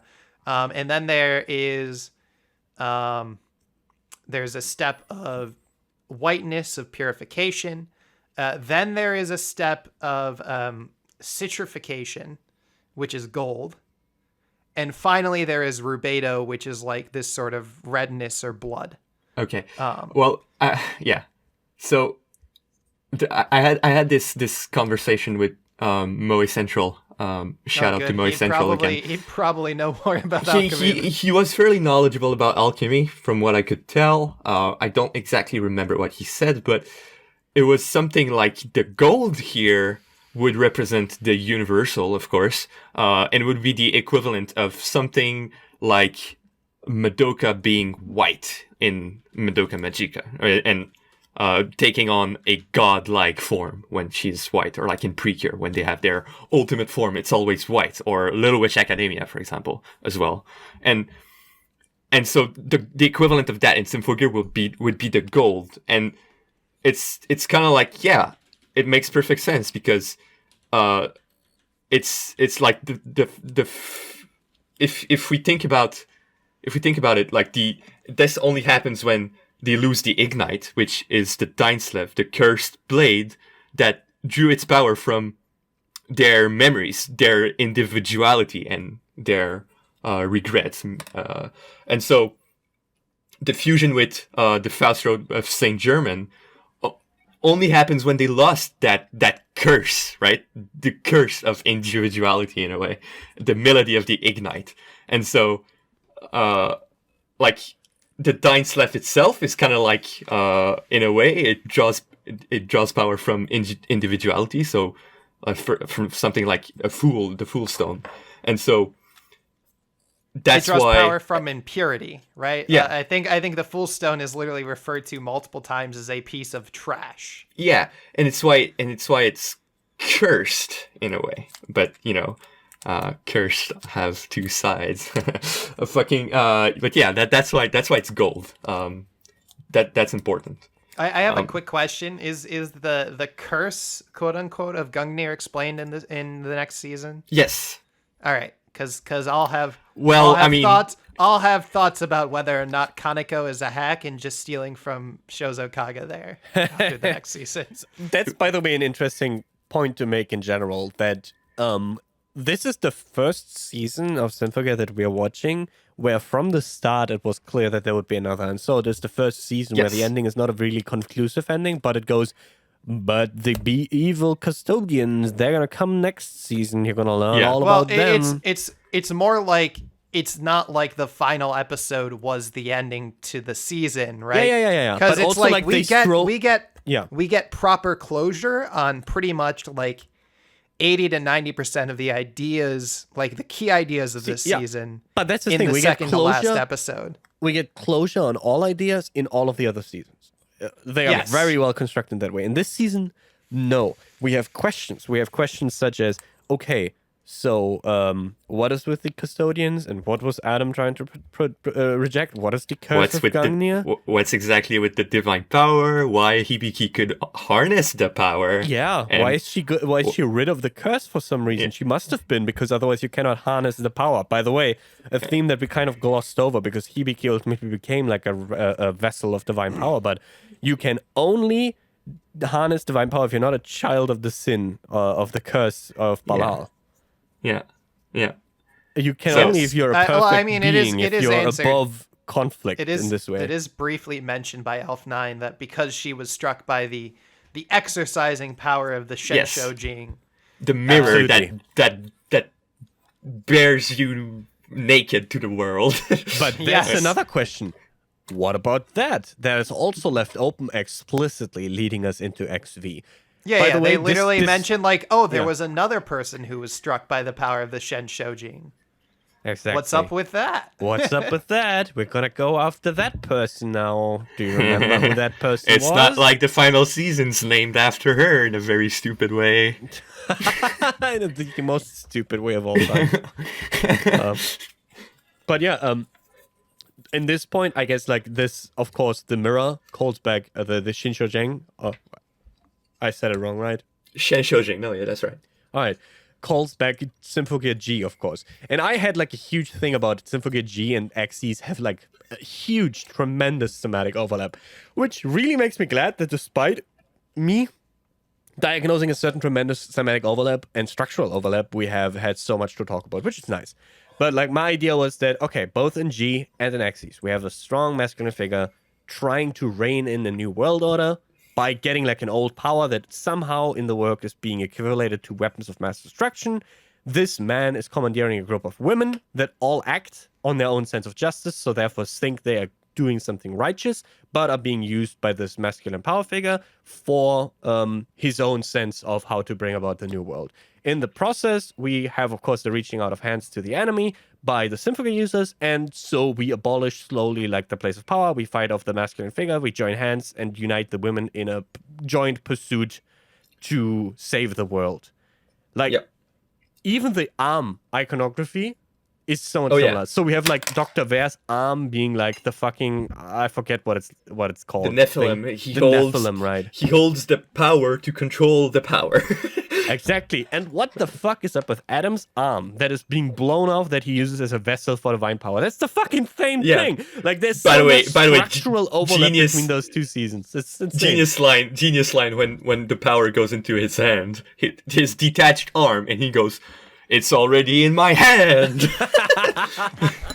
It's like Talk poetry. to the Right? They hand. rhyme.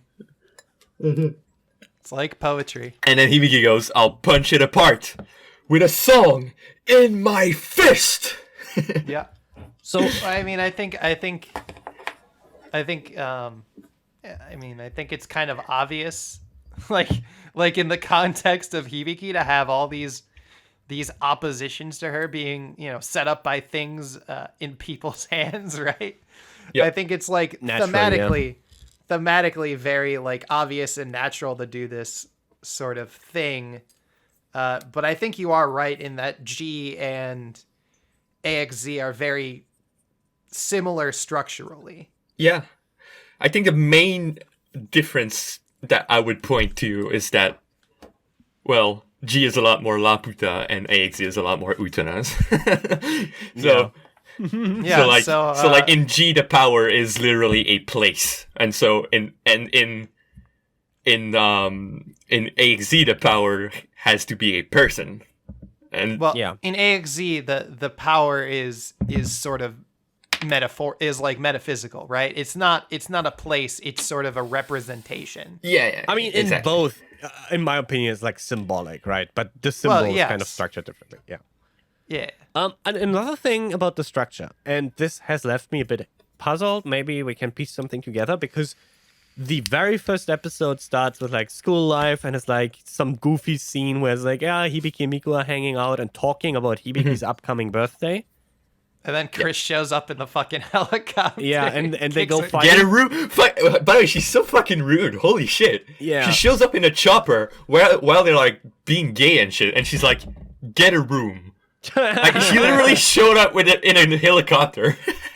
But here's Chris says the thing. that like 3 times across the season. So here's the thing I was trying to get at. Birthday. The first episode opens with them talking about Hibiki's upcoming birthday. And the final fucking suspension in the fucking golden form. I think it's either during Hibiki's birthday and she's missing it. Yeah, I think that's what it is.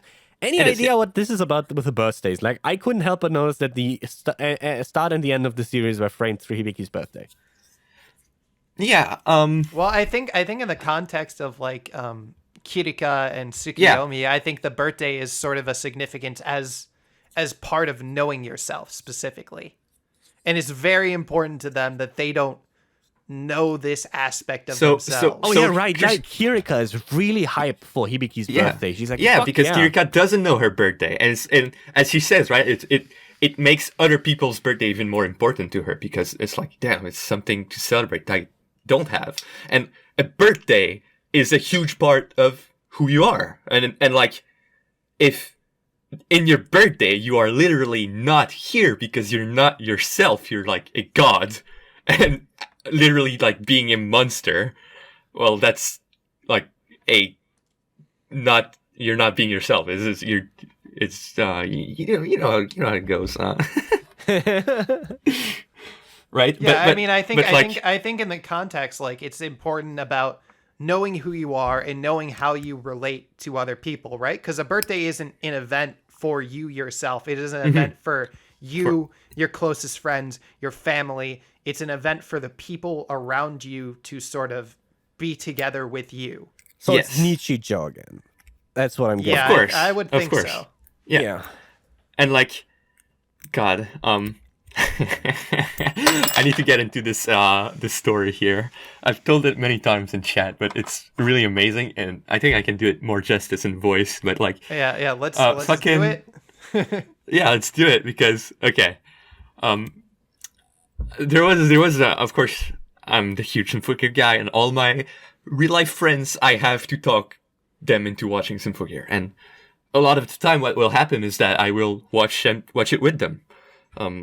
So we had organized this group watch at my friend's house, with me, him, and another friend. But like, we went a weekend. We watched like season 1, 2, and 3, and there was a big vibe. By the way, it was like 2018, so there wasn't any XV yet. But then we went the next week to watch AXZ, and like we didn't like think of anything. I was just like, yeah, hype shit. We're gonna watch Symphogear, AXZ. We're gonna binge it. We're gonna have some alcohol, some pizza. It's gonna be fucking great, and we did.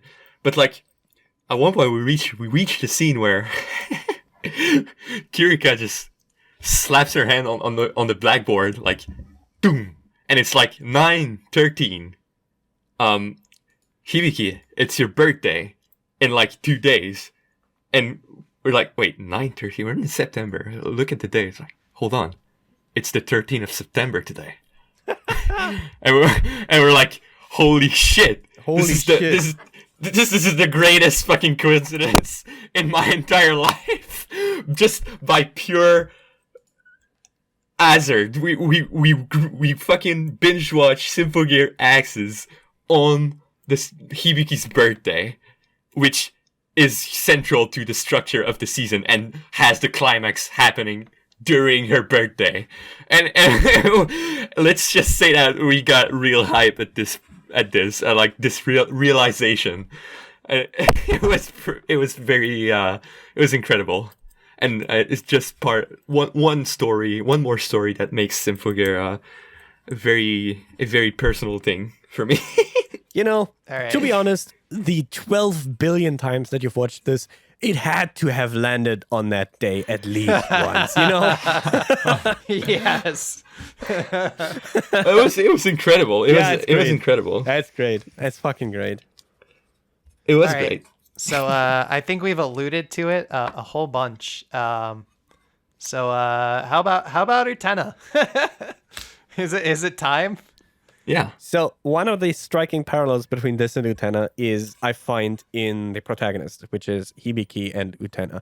Because, okay, so I've talked about Antigone and how Antigone is kind of like Hibiki. You know, this kind of like insistence on a certain principle that you think is ethical, that kind of structures all your belief, and that despite all the problematic shit around that idea, you kind of stick with this like, you know, what if you identified with the prince and you think that's like an enriching role model that can bring you some good values and some real good shit in your life?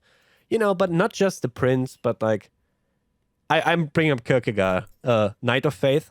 Hibiki, yep. Antigone, Utena, they're all Knights of Faith. They're all fucking insisting on their principle beyond reason. And they're so convinced of the rightness of their principle that they will, despite all reason and other judgment, be sticking to it and gaining some value and hope from it. And that's like a really good connective tissue between those works. Yes, I would happen to think so, because I think the important thing, right, is that it's big. It's not like clearly defined that this is the right thing, right? That with Utena, you know, her insisting that, you know, Himemiya asserts her sort of, you know, her agency in any situation. It's not clear that that's the right thing, but like from Utena's point of view, that is the only thing that is like necessary for her to do in those situations, right? She has to decide for herself. She has to be given the space in which she can, right? And that's what keeps Utena going. With Hibiki, right, it's her answer to all these situations where like sacrifices has to be made.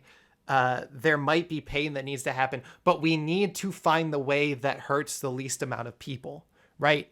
Even if I have to fight, even if I have to sacrifice myself, even if I have to be hurt, I need to do this, right? And Antigone, you know, there's her fucking brother. I'm pretty sure, I can't remember the text, but Kierkegaard specifically writes about Antigone at one point. I mean, he must have. He's been shitposting Hegel for most of his career, and Hegel has, of course, infamously interpreted Antigone to bolster the king. Hegel fell on the side of the king, was like, yeah, you gotta reassert the universal, you know? Just saying, I've always read Antigone as Antigone, and this always sounded a lot cooler to me. So Why is I'll just keep anti-gone? saying anti-gone. I don't know.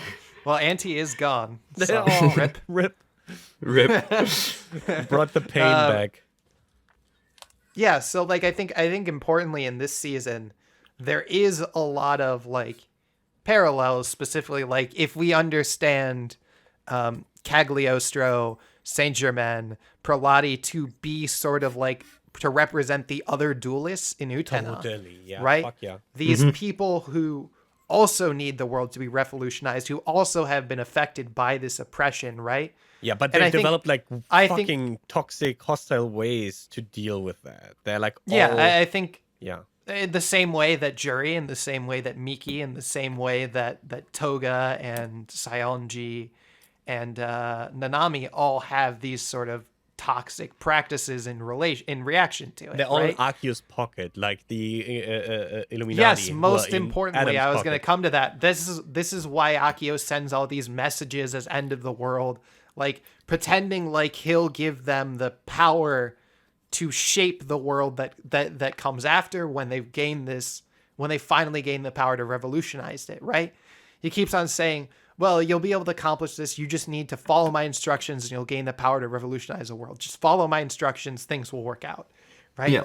And he continues to instruct them all throughout every part of the show, except for the last arc. Always in which is control. importantly, yes. And like similarly, like Adam, he's a fake, right? He's not actually truly the prince. Right? So like Adam is a puppet to the role that he's playing, right? He is a puppet to this divine power.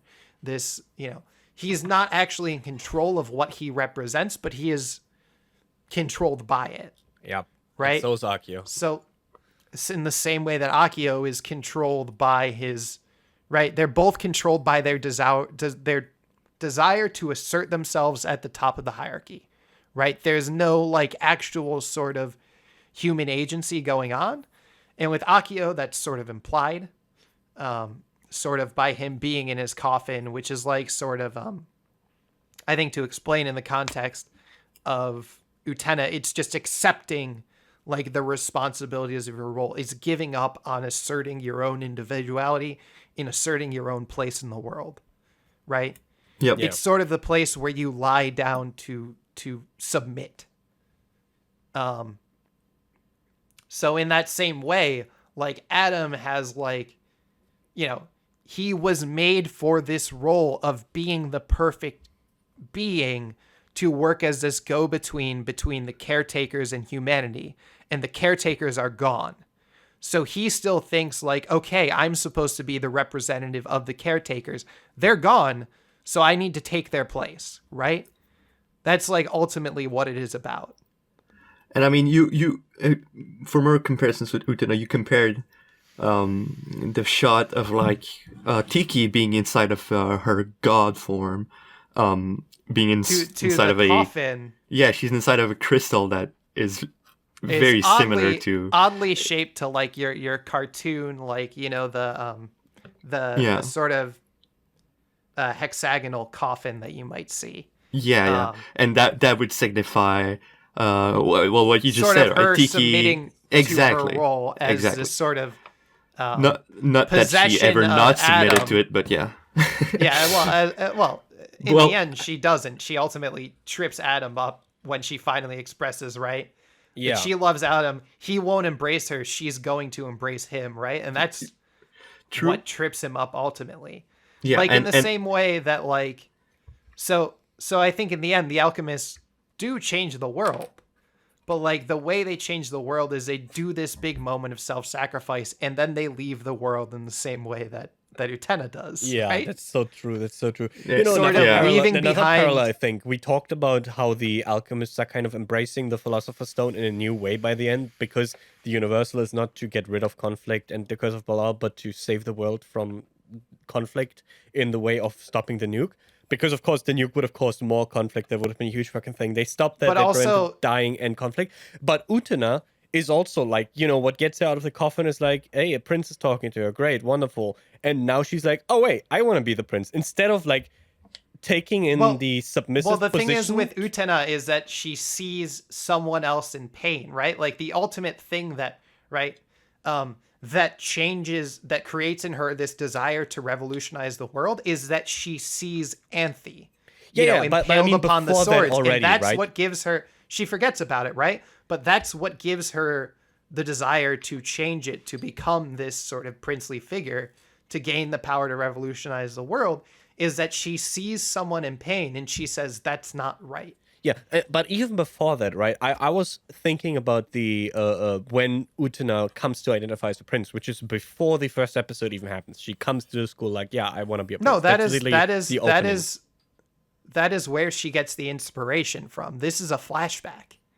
This is ultimately what is shown to have happened that night, right? And is the root of Saionji's insecurities, why he thinks like Akio changes her mind, but like what actually happens in the last few episodes, right? What actually had happened that night, is that sequence of events, and that's what implanted within Utena the desire to become the prince and save Himemiya. Totally, I'm following just the logic of how the show Utena goads us basically, or tries to lead us on as to what the idea of the prince is. Like, it's not just the idea of the prince, but the idea of prince is to save someone else. At first, we are led to believe the idea of the prince is like some universal construct, right? Everyone is kind of aspiring to this like glorious idea of the prince, that sublime thing lingering above the dueling grounds, like the Philosopher's Stone. I liken it to that, right? The idea of the prince that can fix the world, right? The Philosopher's Stone is also like, kill the curse of Belial. We can change the world by getting this thing, this MacGuffin. Well, but we change the idea by reinterpreting what it means. The Philosopher's Stone, the universal, is not that we get rid of the curse of Belial forever, but that we stop this nuke and stop all the conflicts. We save these from people nuke. Here in front of us. And the prince for Utena is we save not the world, but Anthe. And what the really cool thing is that it's like a common theme already in Symphogear, reinterpretation of like big grand narratives. We have one very strong example in this season right here, which I wanted to tie into this, which is the Spear of Longinus, the philosophical armament, where it's like the idea is like, hey, wait, this wasn't actually used to kill a god, but who cares? The culture has become to associate god killing with it long enough so that we now understand it to be a symbol for that. And that's going back to all these big ideas about language and the changing meaning of relics and culture that all Symphogear seasons so far have already done. But like contextualizing it in this Utena reference, I think makes it really powerful as to how all of these individual characters are also reinterpreting their background story to come away with different conclusions that are to be used in a more particular way. Like Utena, it is not like the prince doesn't magically save the world and alter everything, everything's fine, but we save Anthe, and that is what's important, right? Yeah, these reinterpretations. And I think another important thing, like specifically Utena does in the context here, is that it highlights the sort of like subtle feminist aspects of Symphogear that have been going on in the background this whole time, right? Yeah.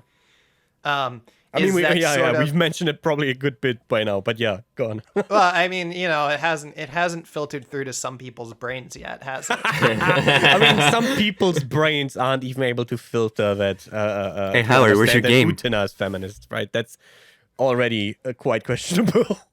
Yeah. So, like, essentially, like, if we take like the sort of Utena inspiration, it's not very difficult to see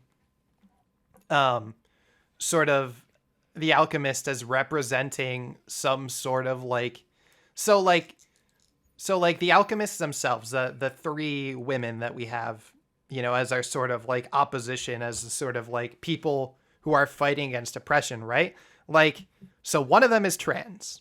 All right, check that box. One of them, Saint Germain, is very Takarazuka coded, right? Like, she is dressed in that sort of like, otokoyaku sort of like sort of look, right? She's wearing the trousers, she has like the fancy coat, she looks like, and like Takarazuka, I wish Sunday were here because he could actually explain this better than me, but like there is some sense that these are sort of like lesbian symbols that they're interpreted in this sort of way, right? Okay, I see. Yeah, so like I'm not super familiar with the Takarazuka so in terms context, but I of know having that like of they have a lot of female fans. There are a lot of like, you know, lesbian relationships that do actually start within Takarazuka. Usually they're kicked out of the company, but there's some issues with Takarazuka, and Review Starlight deals with them more directly. But like that's not really neither here nor there. And then you have Pralati, who is very like sort of childish, right? So like as like a childish sort of woman, right? There's sort of like these three different like womanly oppressed forms we have here, right? So like in a way, all three of them fighting against oppression, all of whom are oppressed by this, you know, male figure who subverts their movement, you know, to free all people from oppression. You need to transmute these souls to of human beings. From that, you'll gain the power to, you know, revolutionize the world, to speak in Utena terms. But you'll gain this power to end all oppression forever when it's really just being done to enrich him, right? Yep. So like we have that sort of like subversion of their movement, as with what Akio tries to do with Utena, as what he does with Juri and Nanami and I want Saionji and Akio and Miki, right? And like, so if we embrace like, like most people don't. Should I just assume that our audience understands that feminism is not just about you know, freeing women from oppressive patriarchal society, but also about freeing men from toxic patriarchal views? Like, should I assume that that's something people understand? I mean, it's important to mention because a really important takeaway from Utena as well, and I think that's more in the Utena movie more clearly, is actually how it hurts men. Because in the Utena movie, we see Akio basically like stumbling and fucking dying as he's looking for his keys. Well, I think it's also obvious in the show if you look at like totally the sort of toxic behaviors reproduced by Saionji and Toga and Miki, you know. And I mean, from the very sort start, of like, we have especially Saionji and Toga, right? Because like it has been set up that they had this really like healthy, youthful relationship. They strengthened each other. They became better people for it. And there's like this moment, you know, where like this sort of male inferiority is instilled in like Saionji. And it is through the ownership of the girl, right? They're trying to claim the girl and trying to vow the girl. This is actually really helping me contextualize Utena. and then on top of that, you have well, I mean, it had to eventually. Happen. But then you also have Toga, who is sort of modeling himself after Akio, right? Yeah. Because Akio is the one in charge. He's this, you know, sort of like male inspirational figure, right? He's the one who like this patriarchal society has decided is at the top of the you know, the totem pole. He's in charge, right? I want to be like the person in charge, right? It's like very like simple childish sort of aspiration that Toga has. And so like he allows himself, like there's definitely a lot of abuse going on between him and Akio, right? But and also like, here's the big one, like the flashback they have to show like young Himamiya and Akio, who's like being pestered by the mob, and Himamiya is basically jumping out to protect him and take on the blame to become the witch. What I see there is a society, a mob that is outside roaring like, hey, Prince, why are you not fulfilling a masculine role, being strong, like a good leader and everything? And like the witch is jumping out as like this indication of like the fairy tale uses the figure of the witch to justify when, you know, the righteous people fail. And it's like a figure to push blame on. And when Akio himself was just, you know, not able to fulfill his role. Because his role in the first place was very oppressive. Was impossible. And everything that resulted from it is like this really, really broken man obsessed with like exerting his powers on others and make them dance in his like little game. So he can't even feel like he's someone anymore. Like, that's the fucking thing. He himself does not have access to the fucking castle without like, you know... Yeah, he needs to borrow the power of Utena in the same way that Adam needs to borrow the power set up by Cagliostro, that has been obtained by Cagliostro and Pluralati and there you go, Howard. Like, he needs Tiki to channel his power through. Like, this is great. Like, we tied it back to fucking Symphony, but this is like the great idea.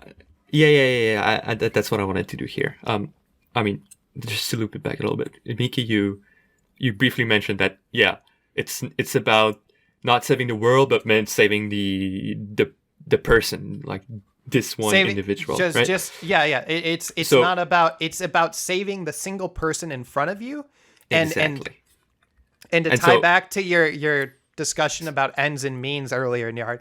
The hope is that in doing that, you inspire other people to save other people, right? Yeah. So Symphocast has always been doing this, by the way. Like from the very beginning. One more. I want to tie one more thing, right? So like at the final battle, when Utena is going to fight Akio, there's this great scene where all the duelists take all their roses off their lapels, right?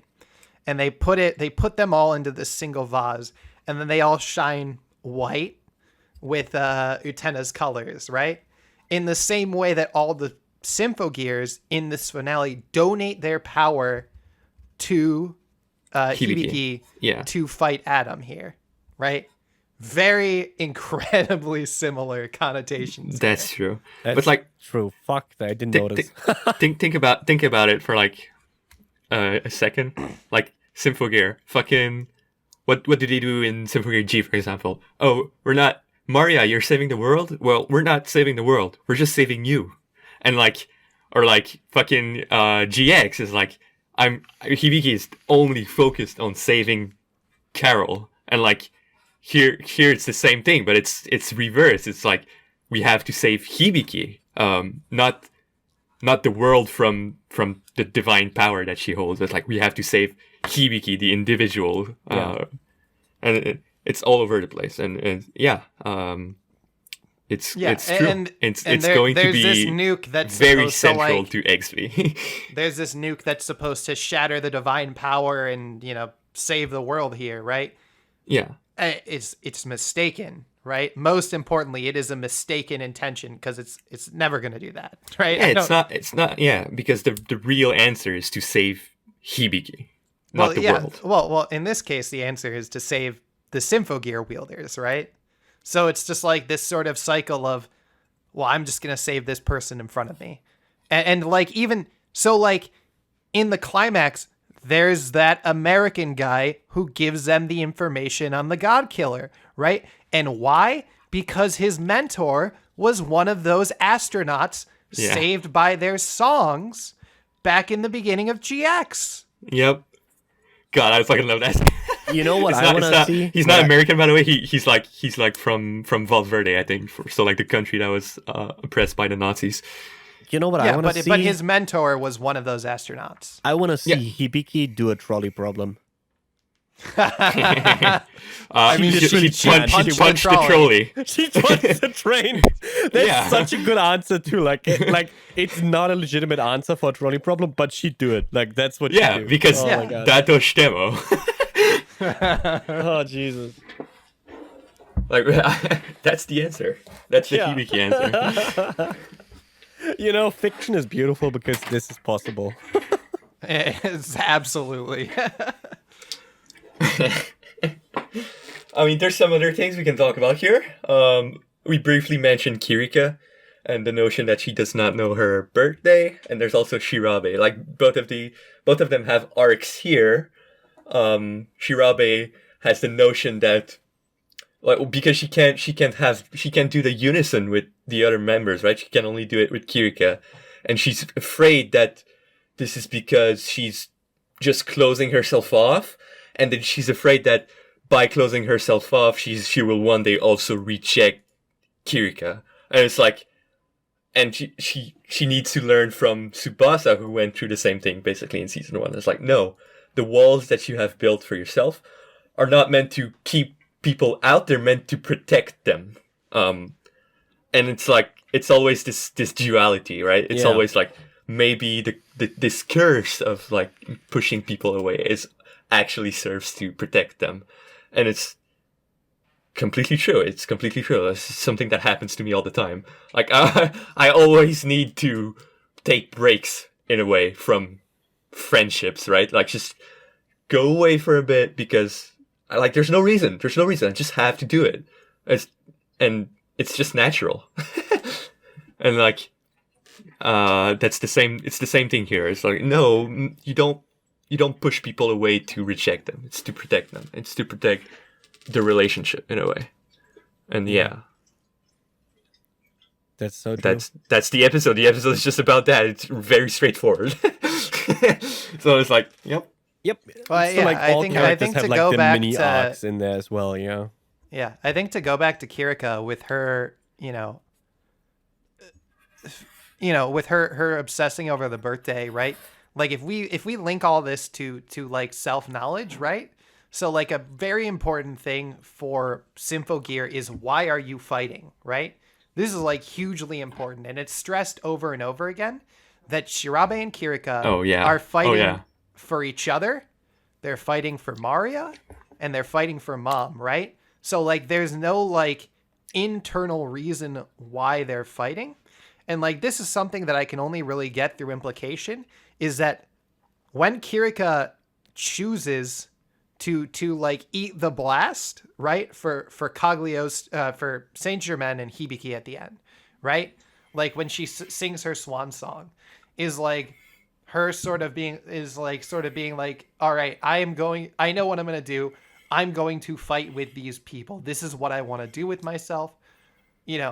I want to save other people from oppression, right? So like it's sort of her wholly casting herself into that role. Whereas before, like a big thing with her specifically is not sort of seeing what's going around her and just like jumping into the fight, right? Just fighting because she thinks she should be fighting because Kirika is fighting, because Maria is fighting, right? And like there's these moments where like, right, she doesn't notice what's going around her, so she dodges a blast only for it to kill like 6 people behind her. Yeah.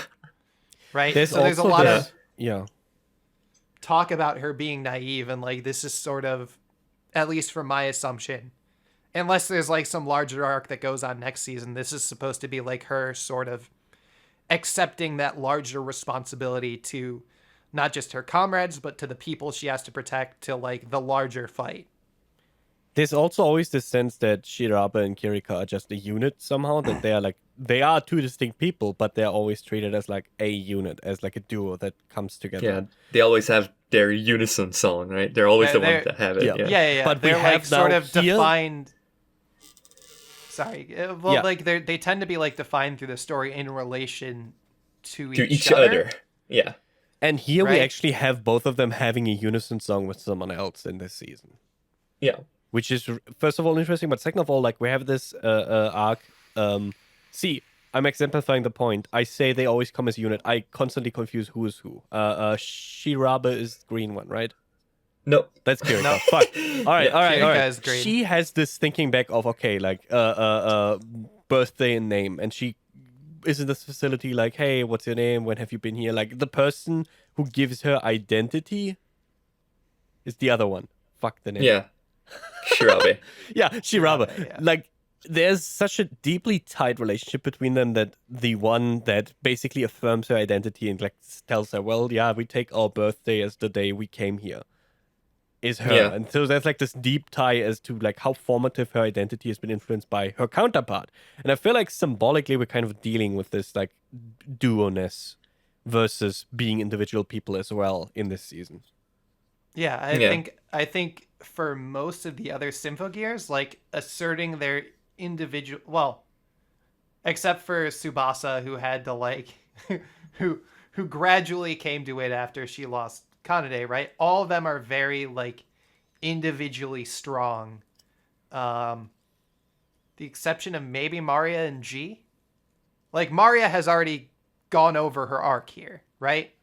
Like she went through it in GX, she fought herself, she accepted Serena, right? She's not just, this continuation of Serena's will, she's overcome it, she's moving forward as a person, right?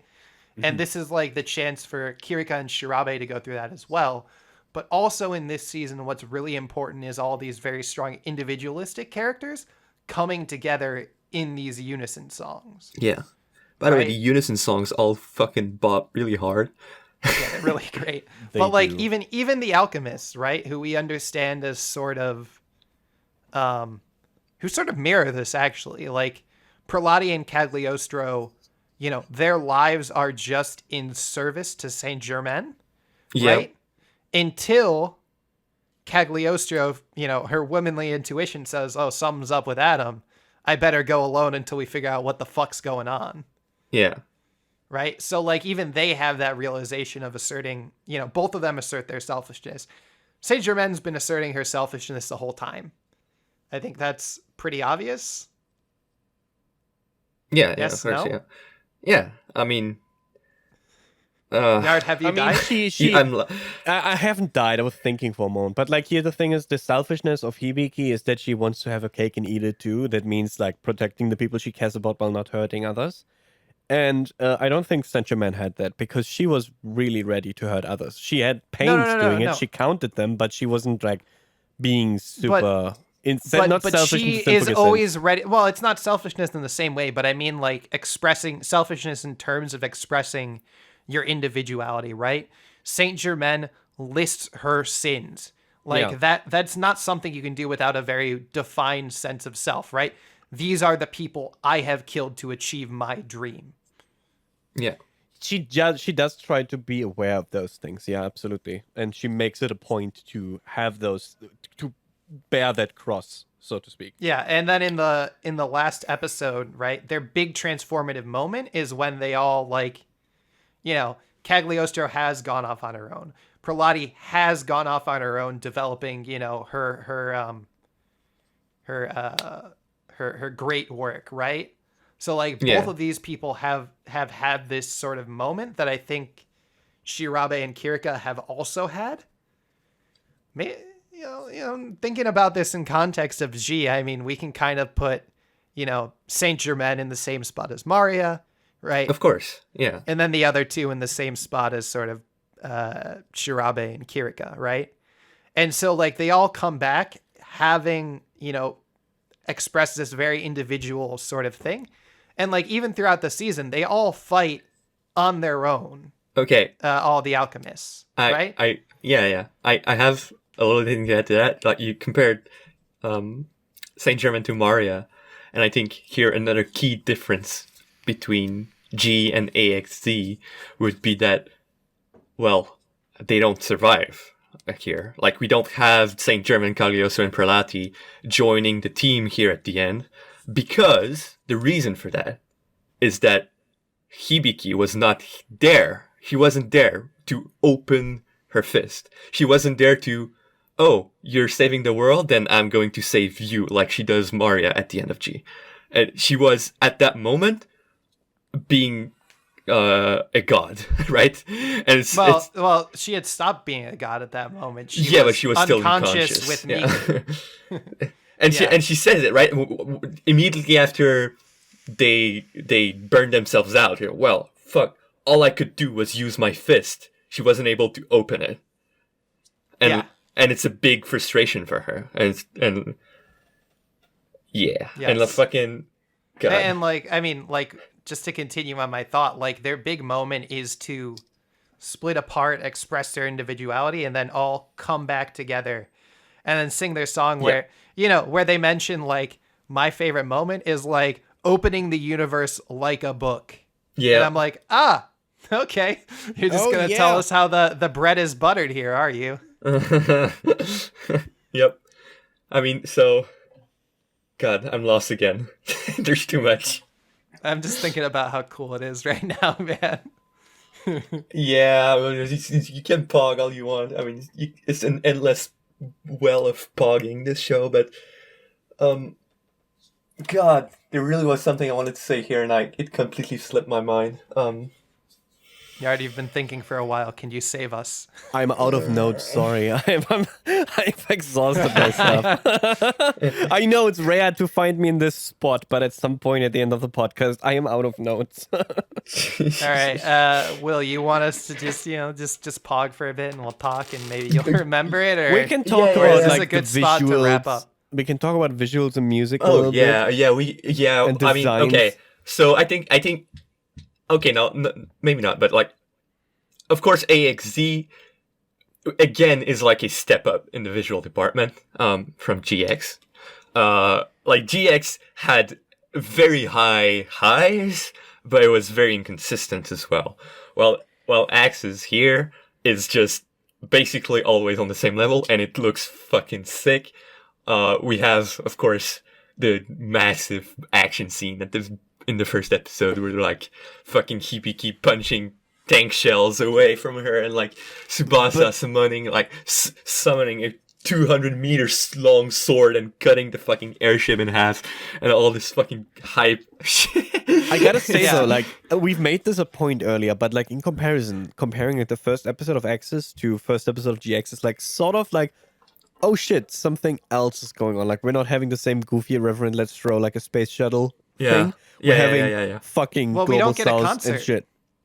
And we don't get a concert. It's fucking true, and it's also a shame. Holy fuck. Very, very much a shame. That is true. But also, like, this really emphasizes the point, like, because Song is now a fucking arm of the UN doing foreign military intervention. This shit has gotten real. This isn't the same scale anymore. Exactly. And it's, like, representative also in the structure of the first 3 episodes. Because all the action scenes there are actually, like, them fighting against military personnel for the most part. And, like, of course, noise and Nazis. But, yeah. To emphasize that a little bit, like in GX they go to London to make a concert, Maria and Tsubasa. Here they go to London to like investigate the Illuminati. It's like exactly. We're not in the same and like vibe. Visually, I also had the sense that, of course, like we enter immediately with like a huge celebration. They sing the song together that is like really fucking banging hard. And like they're fighting off people, but I always had the undertone like throughout the first 3 episodes. First of all, that we were really fucking drenched into the misery of that place of Valverde, which is like a conflict-torn region that is being extracted for resources and chemical manufacturing plants and all of that shit, and the Nazis doing shit there. And it's like not the glorious celebration of like these songs and like the Symphogear users doing some cool shit, but it's like the real kind of like, I almost felt like they were literally militarized. They wear uniforms as well, all of that stuff, and it's like, holy fuck, something has changed, which is like I think there still is that sort of celebratory aspect, but it's contextualized in the context of these, downtrodden, oppressed people, right? And that's the sort of thing that was lacking from previous Symphogear seasons, right? In a sense, that is how we are moving forward. That's totally correct, because like the vision of Symphogear's like almost liberation, I would say, has of course been very individualized because it was always about saving another person. But here, like the first time the question is really brought up, so like, yeah, what if all those people are suffering from a fucking destructive, oppressive system? Well, and Hibiki's already decided she's gonna punch God in the face, so that's her answer. I mean, there's a key difference here between GX and AXZ's first episodes. Like, GX is literally about saving people, and there's no noise, there's no conflict. It's literally like a humanitarian mission almost, right? And because the astronaut were just in like doing some science basically, or like bringing back mom's body to Earth or like something like that. But like in AXZ it's literally a war and there's noise everywhere. It's like the conflict is here. While so it's not a celebration for say like you said, like in GX it's literally just yeah, fuck yeah, humanity, like let's do this. While AXZ is like, why are these politics people, has entered the frame, and it's not easy. Yeah. And I mean, there's still some very irreverent fucking action going on all the time, like Ogawa, like with the ninja kite, and like fucking Kirika and Shirabe in the helicopter opening the doors to let the missile go through. And having fun, yeah. And cutting the fucking huge, summoning up a huge ass sword and fucking slicing the flying fortress. Oh, and by the way, stepping on the fucking missiles that are getting shot at them to reach the airship, like they're doing the Project Echo thing, like they're fucking walking on the missiles. It's awesome, and but AXZ just overall looks fucking sick. It looks fucking sick, and it sounds fucking sick. All the unison songs all start with each of like the two members who sing the unison. The unison the song will start with their like the motif of their activation song. Yeah. So like Hibiki and Kirika, for example, it goes da na na na na na na na, and then it goes na na na na na na na na na na, or something like that. And but like with their instrument motif as well. So Hibiki's gonna be bagpipes and violins, while Kirika is gonna be like some jazzy metal bullshit going on, and it's just really cool, and it's really well executed, and it's like, yeah. Also, the songs blend together and they make like a whole out of it. Yeah. Like, I know they've constructed this from the start to just like seamlessly like be put together, but it's just cool that they've now did it. Yeah, I mean, they only do that with Kirika and Shirabe. So Kirika and Shirabe always have their song that's like, their solo song almost sound incomplete, right? And when they sing together, it's like, holy shit, okay, that's what this real song is. But I think the thing to mention is that as they've been going through composing songs, they are very well aware of like the motifs and themes and like of course, because Agematsu is co-creator with Kaneko. Like literally, what Symphogear is made by a JRPG writer guy and a music composer. Like it's the love child of those two. It's a fucking weird combination. It's so fucking weird. And we can tell that the fucking director of this, like we've watched Hypnosis Mike, which aired like last year, and it's like the same director, but you can tell like something's missing. That's not the same anymore. Yeah. It doesn't have the same composer or the same writer. So it's like, what a fucking unlikely duo! Like a fucking game writer and a composer they're like best friends. They're like best friends, and they worked on everything together. Yeah. So like it's cool. I like it a lot. This is really a thing where we can like be like, fuck the idea that only the director is like really important. Like directors are of course hugely important, but like you can tell when involved people are getting a lot of say in the project. I think the director Katsumi Ono is still very good at doing the hype. I'm not gonna shoot him down. Like he's did a great job with like the Symphony seasons here. Yeah. And like I mean I haven't seen anything else besides Hypnosis Mike, but I can assume that Yu-Gi-Oh! Fucking 5D is mostly in the same irreverent ballpark as Symphogear is. But like, yeah, I mean, I think the thing is that like this is unique for every production of anime. Like there are directors whose voices are overwhelming, right? Yeah, and there are times I think as you and Thundy have been discovering where the writer's voice, you're well, not the. Yeah, the lead writer, or Mario like Kata. We've been the person who would be credited. The credit is normally series composition. Exactly. Is like the most important voice, right? And it just comes down to the individual production. It's like, because normally like a production is, there will be meetings between your series composition person, your director, and maybe one or two. I mean, other there is figures. There's this great sense in Symphogear that Kaneko is just the director too. Like if you read any interview, any voice actress will always talk about like, oh, Kaneko-san told me to do this, and like Kaneko-san came up with this idea, so I had to do this, and like it's always his thing. It's like, and I don't think Katsumi Ono has much to do with that. Like here, he probably serves mostly as a storyboarder. But yeah, there was something else. AXZ great. Watch Symphogear. Watch Symphogear.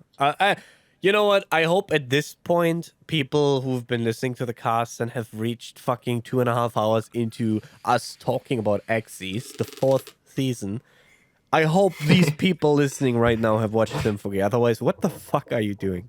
Why are you watched here? Utena too. Oh fuck!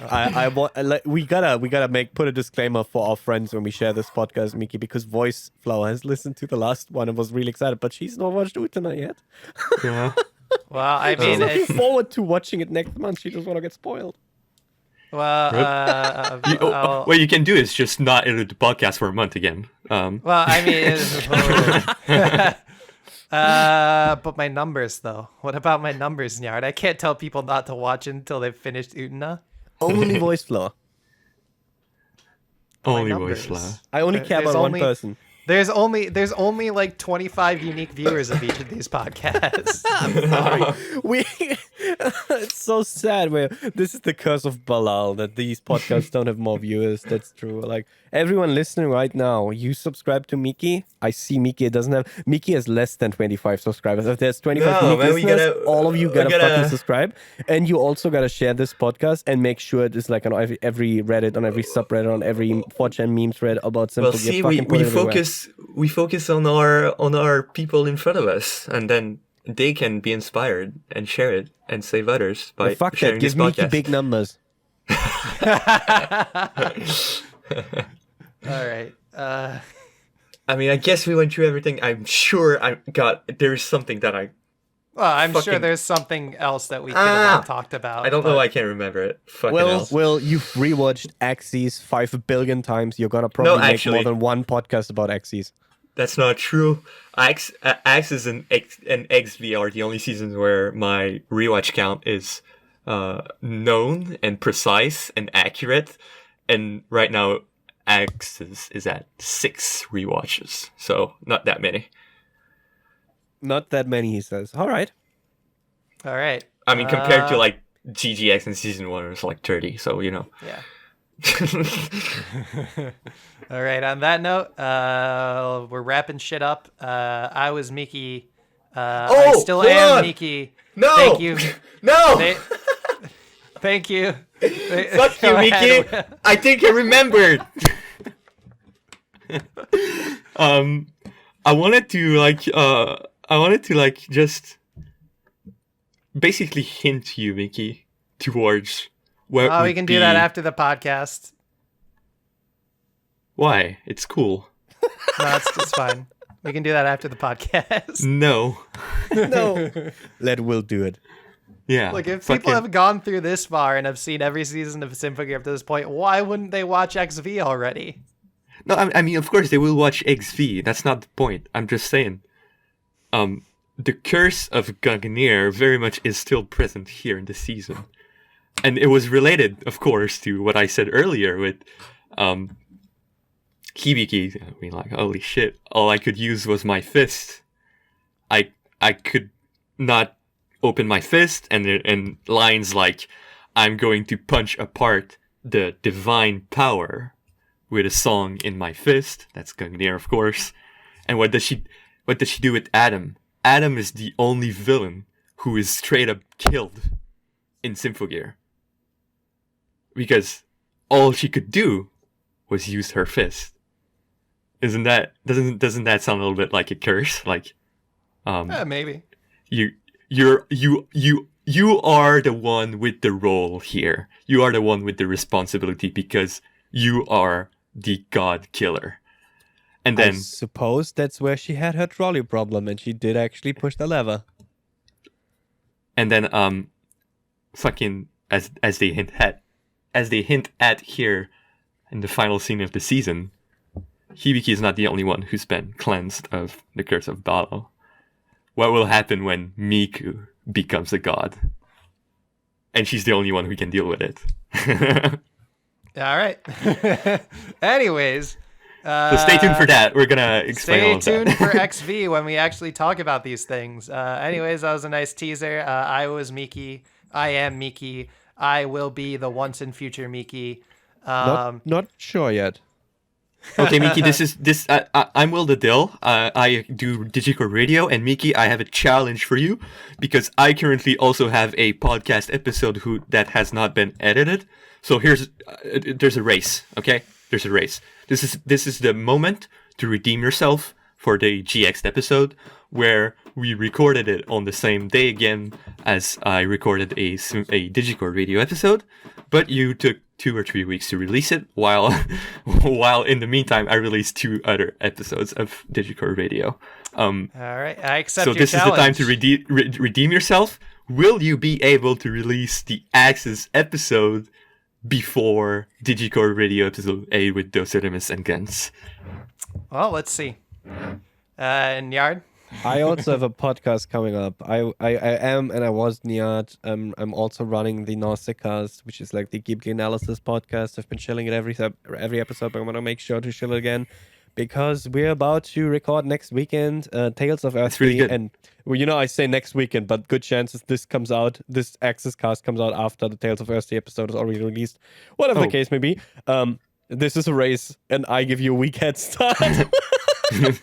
By the way, the Howl podcast was really good. Just saying. Oh, thank you. It was really relevant to some Symphogear stuff, also. But I'm running the Symphocast. I'm also running a YouTube channel that I usually, last year maybe made a video on. That isn't the podcast, but hey, come on, check it out. Maybe there's something else at some point.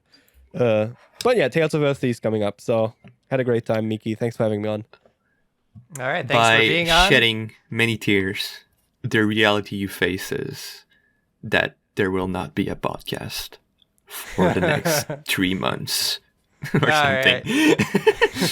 Right. Thanks for being on, guys. I'm going to thank the audience for listening. All 25 of you. I love you guys. Howard, fuck you. You're stupid. Yeah. Where's your game? Where's your game, Howard? All right. On that note, see you. Have a nice one. Bitch. Bye. Bye-bye. Yeet.